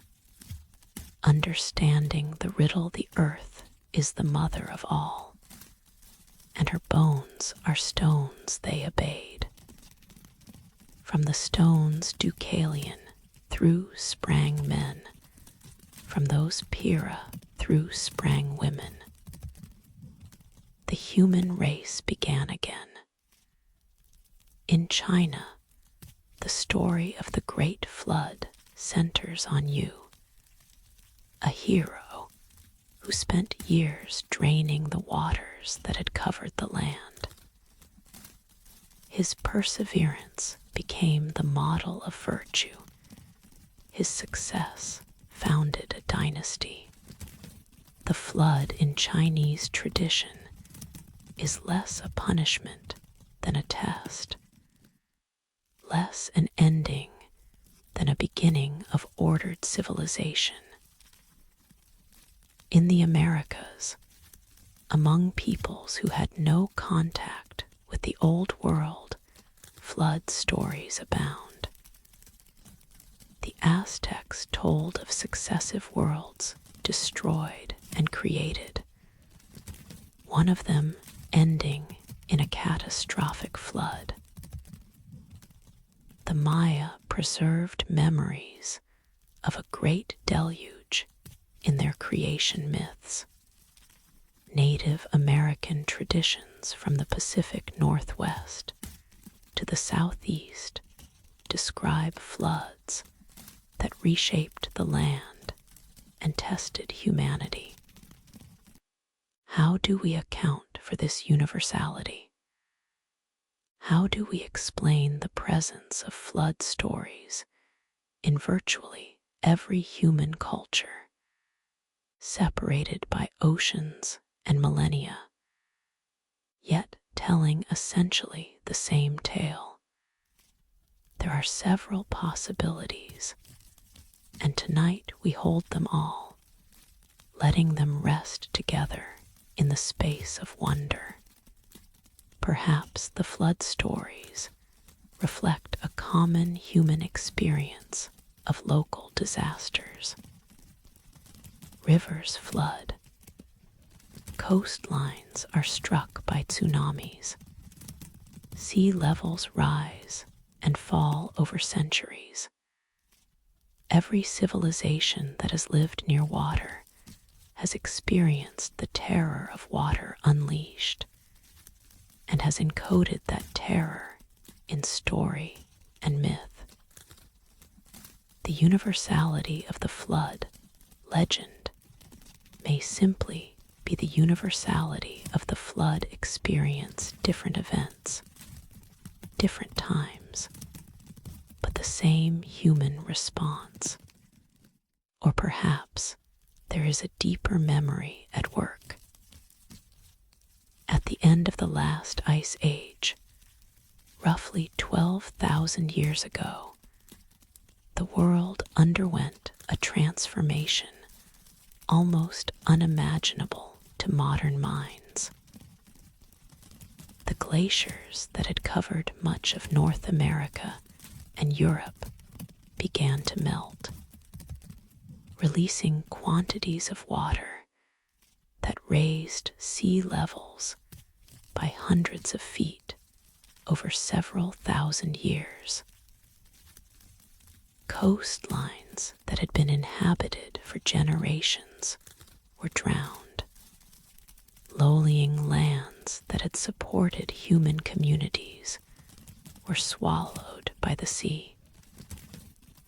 This was not a single event, but a process slow by some measures, catastrophic by others. There may have been episodes of rapid flooding when ice dams broke and released enormous quantities of water in short periods. The Black Sea, some researchers suggest, was once a freshwater lake, cut off from the Mediterranean until rising sea levels breached the barrier at the Bosporus and flooded the basin in a deluge that may have inspired the flood legends of the ancient Near East.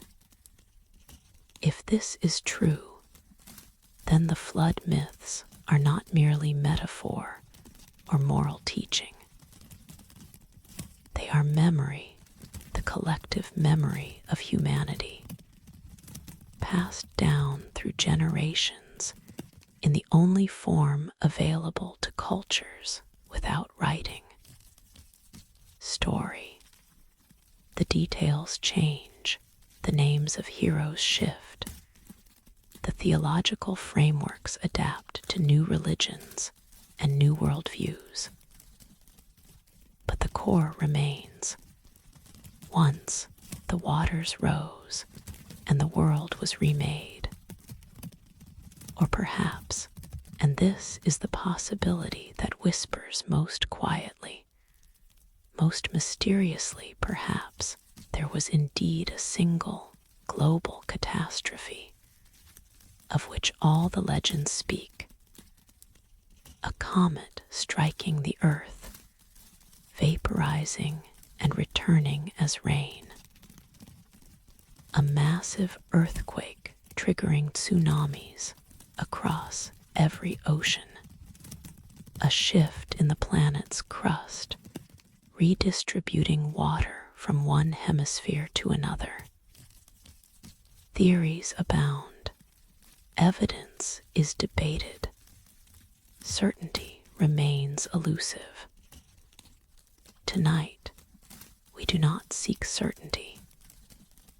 We seek only to feel the weight of the memory the shared inheritance of humanity, the story that belongs to all of us, regardless of where our ancestors lived or what gods they worshipped. Imagine standing on a mountain top as the waters recede. Below you, a transformed world emerges, new coastlines, new valleys, new possibilities. The air is fresh, washed clean by the deluge. The sky is clear, perhaps marked by a rainbow, perhaps simply vast and empty and full of promise. You are a survivor. You carry within you the memory of what was lost and the seed of what will be. Your task now is to remember, to tell your children what happened so they can tell their children, so the story will never die. The details will change. The names will be forgotten and replaced. The theology will evolve as cultures develop and religions emerge. But the essence will remain. Once the waters rose. Once the world ended. Once we began again. This is the story we all share. This is the inheritance that crosses all borders, that belongs to no single people, that unites humanity in a common memory of loss and survival. And tonight, as you drift toward sleep, you become part of the chain of transmission. You receive the story, and in receiving it, you pass it on, if not in words. Then, in the quiet understanding that moves beneath words, in the space where all stories begin and end, in the silence that is older than the flood itself, somewhere beneath the Gulf of Cambay, off the western coast of India, sonar has traced the outlines of a city that should not be their geometric patterns spanning miles, resting in water over 100 feet deep, challenging everything we thought we knew about the dawn of civilization. In 2001, scientists conducting pollution surveys of the Gulf of Combat, known also as the Gulf of Cambay, noticed something unexpected in their sonar readings. The seafloor, which should have shown only the natural contours of sediment and rock, displayed regular patterns, straight lines, right angles, grids that suggested streets, foundations that suggested buildings, a layout that suggested planning. The images were tantalizing but inconclusive. Sonar reveals shapes, not origins. A natural formation can sometimes mimic the appearance of human construction. The scientists knew better than to leap to conclusions. They proceeded carefully, methodically, as science demands. Dredging brought up artifacts, pottery fragments, beads, what appeared to be worked stone. Carbon dating on some of the organic material suggested ages that seemed impossible, over 9,000 years old, predating by millennia the earliest known cities of the ancient world. If accurate, this would rewrite the history of human civilization, pushing back the emergence of urban culture to an era when, according to conventional archaeology, humans were still living in small, nomadic groups. The scientific community responded with skepticism, as it should. The dating has been questioned. The artifacts may have been washed into the site from elsewhere. The sonar patterns may be geological, not archaeological. The Gulf of Combat is a dynamic environment where strong tidal currents move sediment constantly, where objects can travel far from their origins, where the seafloor is a confused jumble of the natural and the deposited. We do not know tonight whether the Gulf of Cambay holds the remains of a lost civilization. The evidence is suggestive, but not conclusive. The debates continue in journals and conferences among researchers who have devoted their careers to understanding the human past. But let us, for a moment, set aside the debates. Let us sink into the possibility, the wondering, the dream space where questions matter more than answers. What if it is true? What if 9,000 years ago or more, a civilization flourished on land that is now submerged? This would not have been impossible in terms of geography. At the end of the last ice age, sea levels were significantly lower than they are today. The Gulf of Combat did not exist in its current form. Much of what is now seafloor was dry, habitable land, watered by rivers that flowed from the highlands of India to a coastline far to the west of the present shore. In such a landscape, cities could have risen, the same forces that later produced the great Indus Valley civilization, the Harappan and Mohenjo-Daro cultures.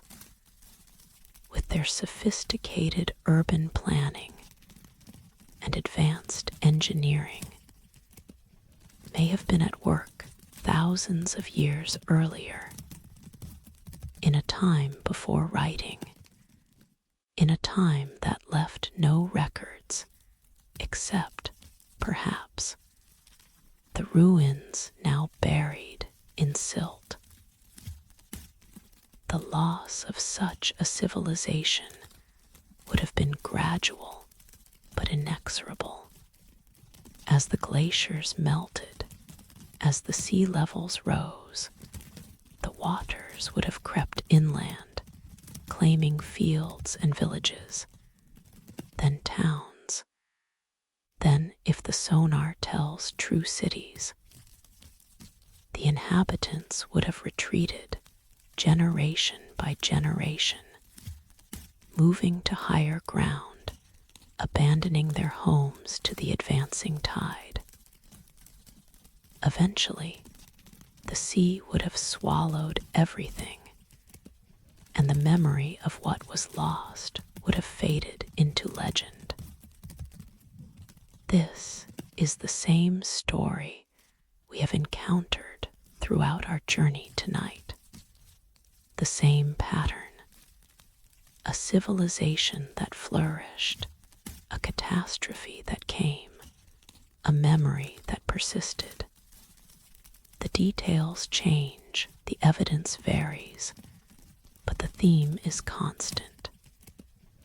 Beneath the surface of the world we know, there may be worlds we have forgotten, older, stranger, waiting in silence for rediscovery. Let us descend now, in imagination, into the waters of the Gulf of Cambay. The visibility is poor here, the sediment load is heavy, stirred by the powerful tides that sweep through the Gulf twice daily. Your light penetrates only a few feet before dissolving into brown obscurity. You navigate by touch as much as by sight, your fingers brushing the seafloor, feeling for the shapes that sonar has suggested. And then you feel it. An edge, a corner, a shape too regular to be natural. You follow it with your hands, tracing the outline of something that might be a wall, might be a foundation, might be the remnant of a building that stood beneath open sky 9 millennia ago. The silt shifts around you. The currents move. Whatever is here has been buried and uncovered countless times, rearranged by forces far more powerful than human hands. The mystery refuses to yield to easy interpretation. It remains what it has been for thousands of years, a question, not an answer. And perhaps that is as it should be. Perhaps some places are meant to remain uncertain, to exist in the space between knowledge and belief, to serve as reminders that the past is larger and stranger than our reconstructions of it. The historians and archaeologists will continue their work, as they must. New technologies will be developed, new surveys conducted, new evidence gathered. Perhaps one day the truth of the Gulf of Cambay will be established beyond reasonable doubt. But tonight, we rest in the uncertainty. We let the questions float in the dark water of the mind, unresolved, unthreatening, simply present. The kingdom sleeps in silt. Its streets are buried. Its people are gone. And somewhere above, on dry land, their descendants go about their lives, unaware that beneath the waters they fish, beneath the gulf they cross by boat, there may lie the remnants of a world they have forgotten. Memory is strange. It preserves some things and releases others. It transforms what it holds, adding layers of meaning, wearing away details, until only the essential shape remains. The gulf holds its secrets loosely, willing to share them with those who ask the right questions. Tonight, you have asked. Tonight, you have wondered. And in the wondering, you have joined the long conversation between past and present, between the forgotten and the found. Our journey through the drowned kingdoms draws now to its close.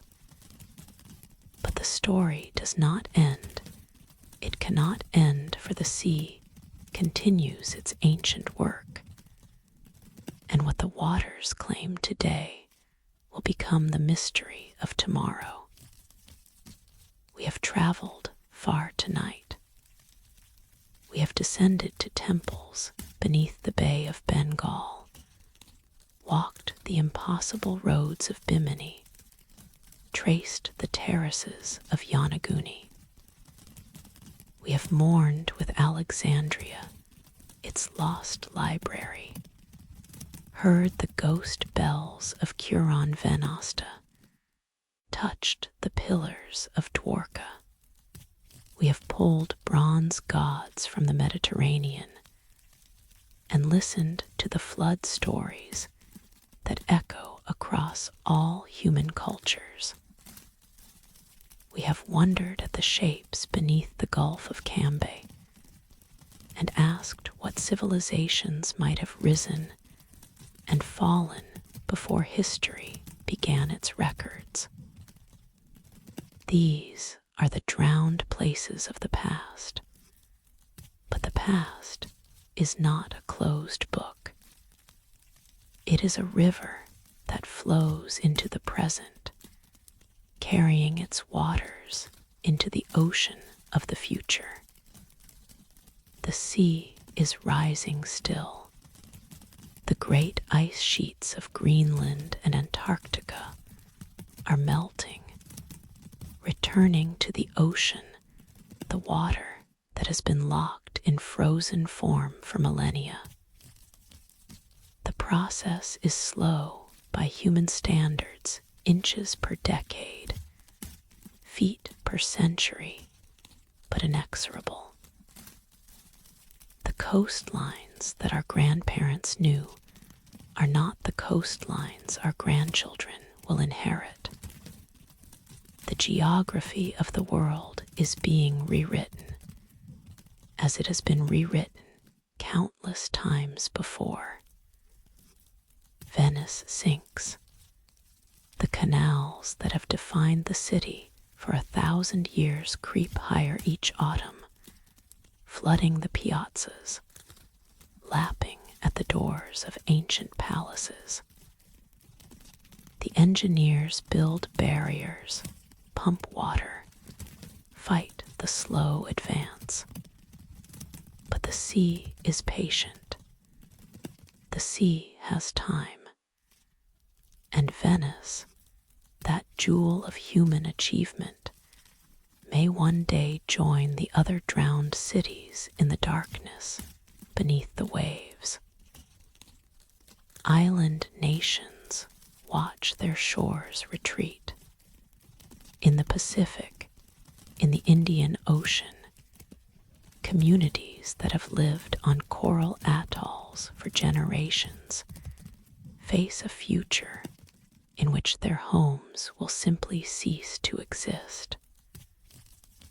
The highest point on some of these islands is only a few feet above sea level.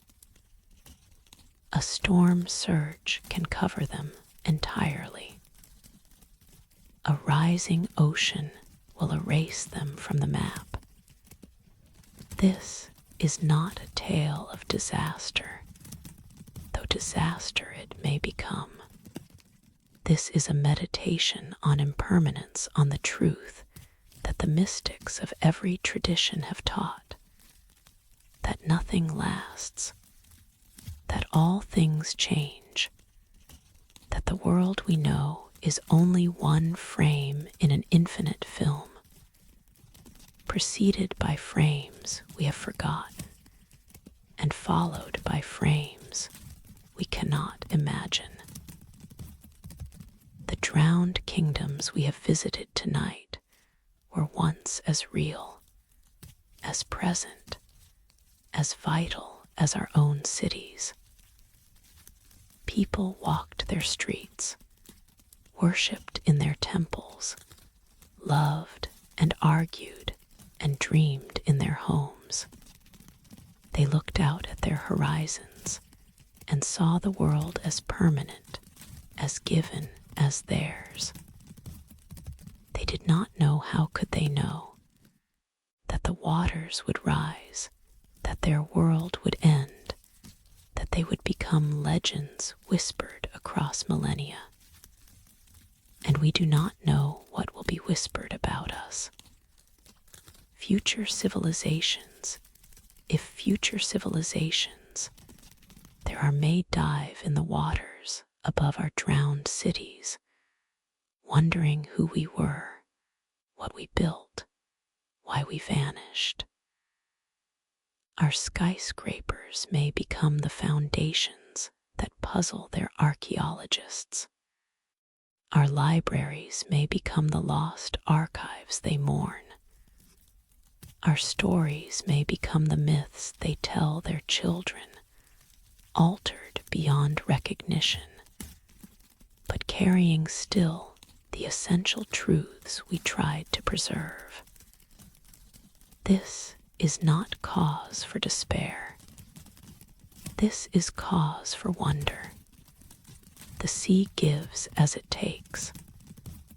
What is lost becomes myth, and myth becomes memory, and memory becomes something sacred.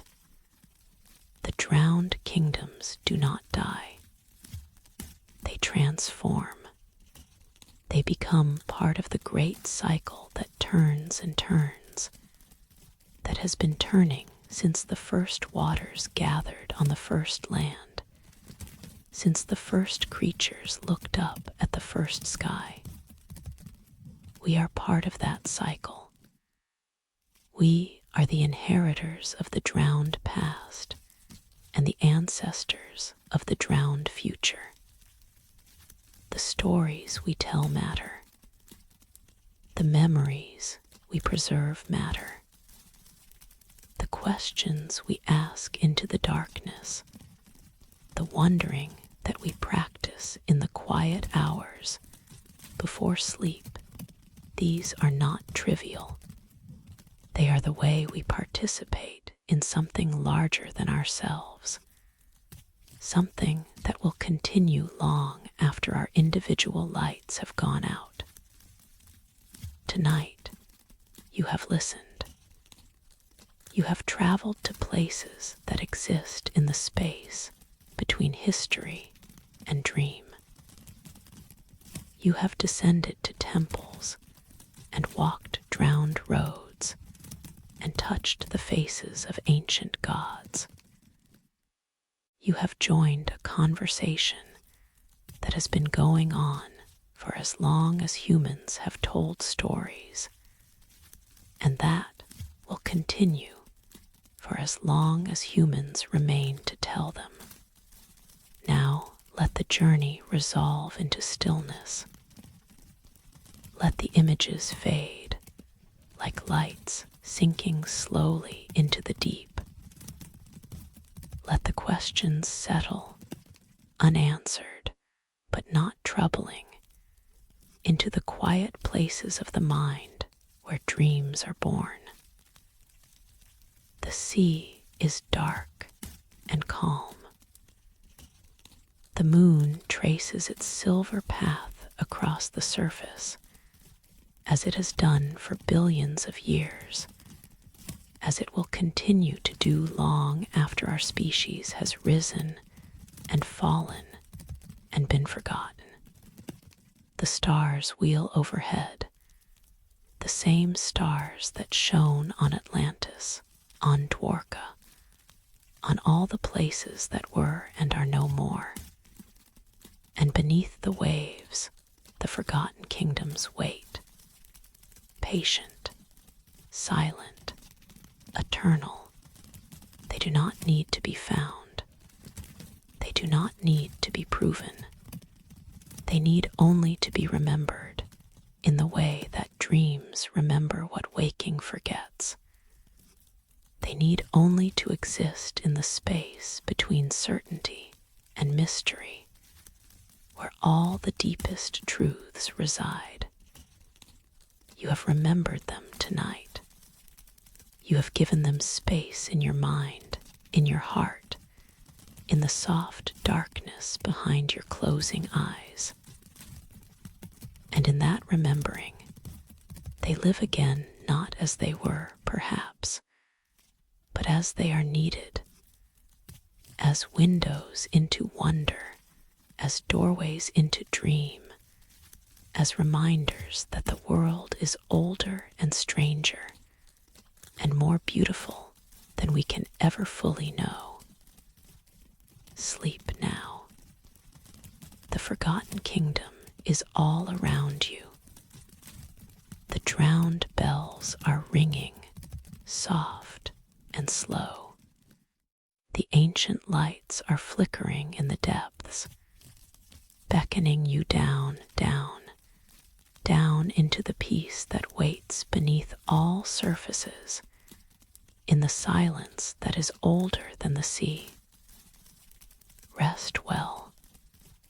The deep remembers, and so will you. The end, the forgotten kingdom beneath the ocean's depths, a history for sleep production.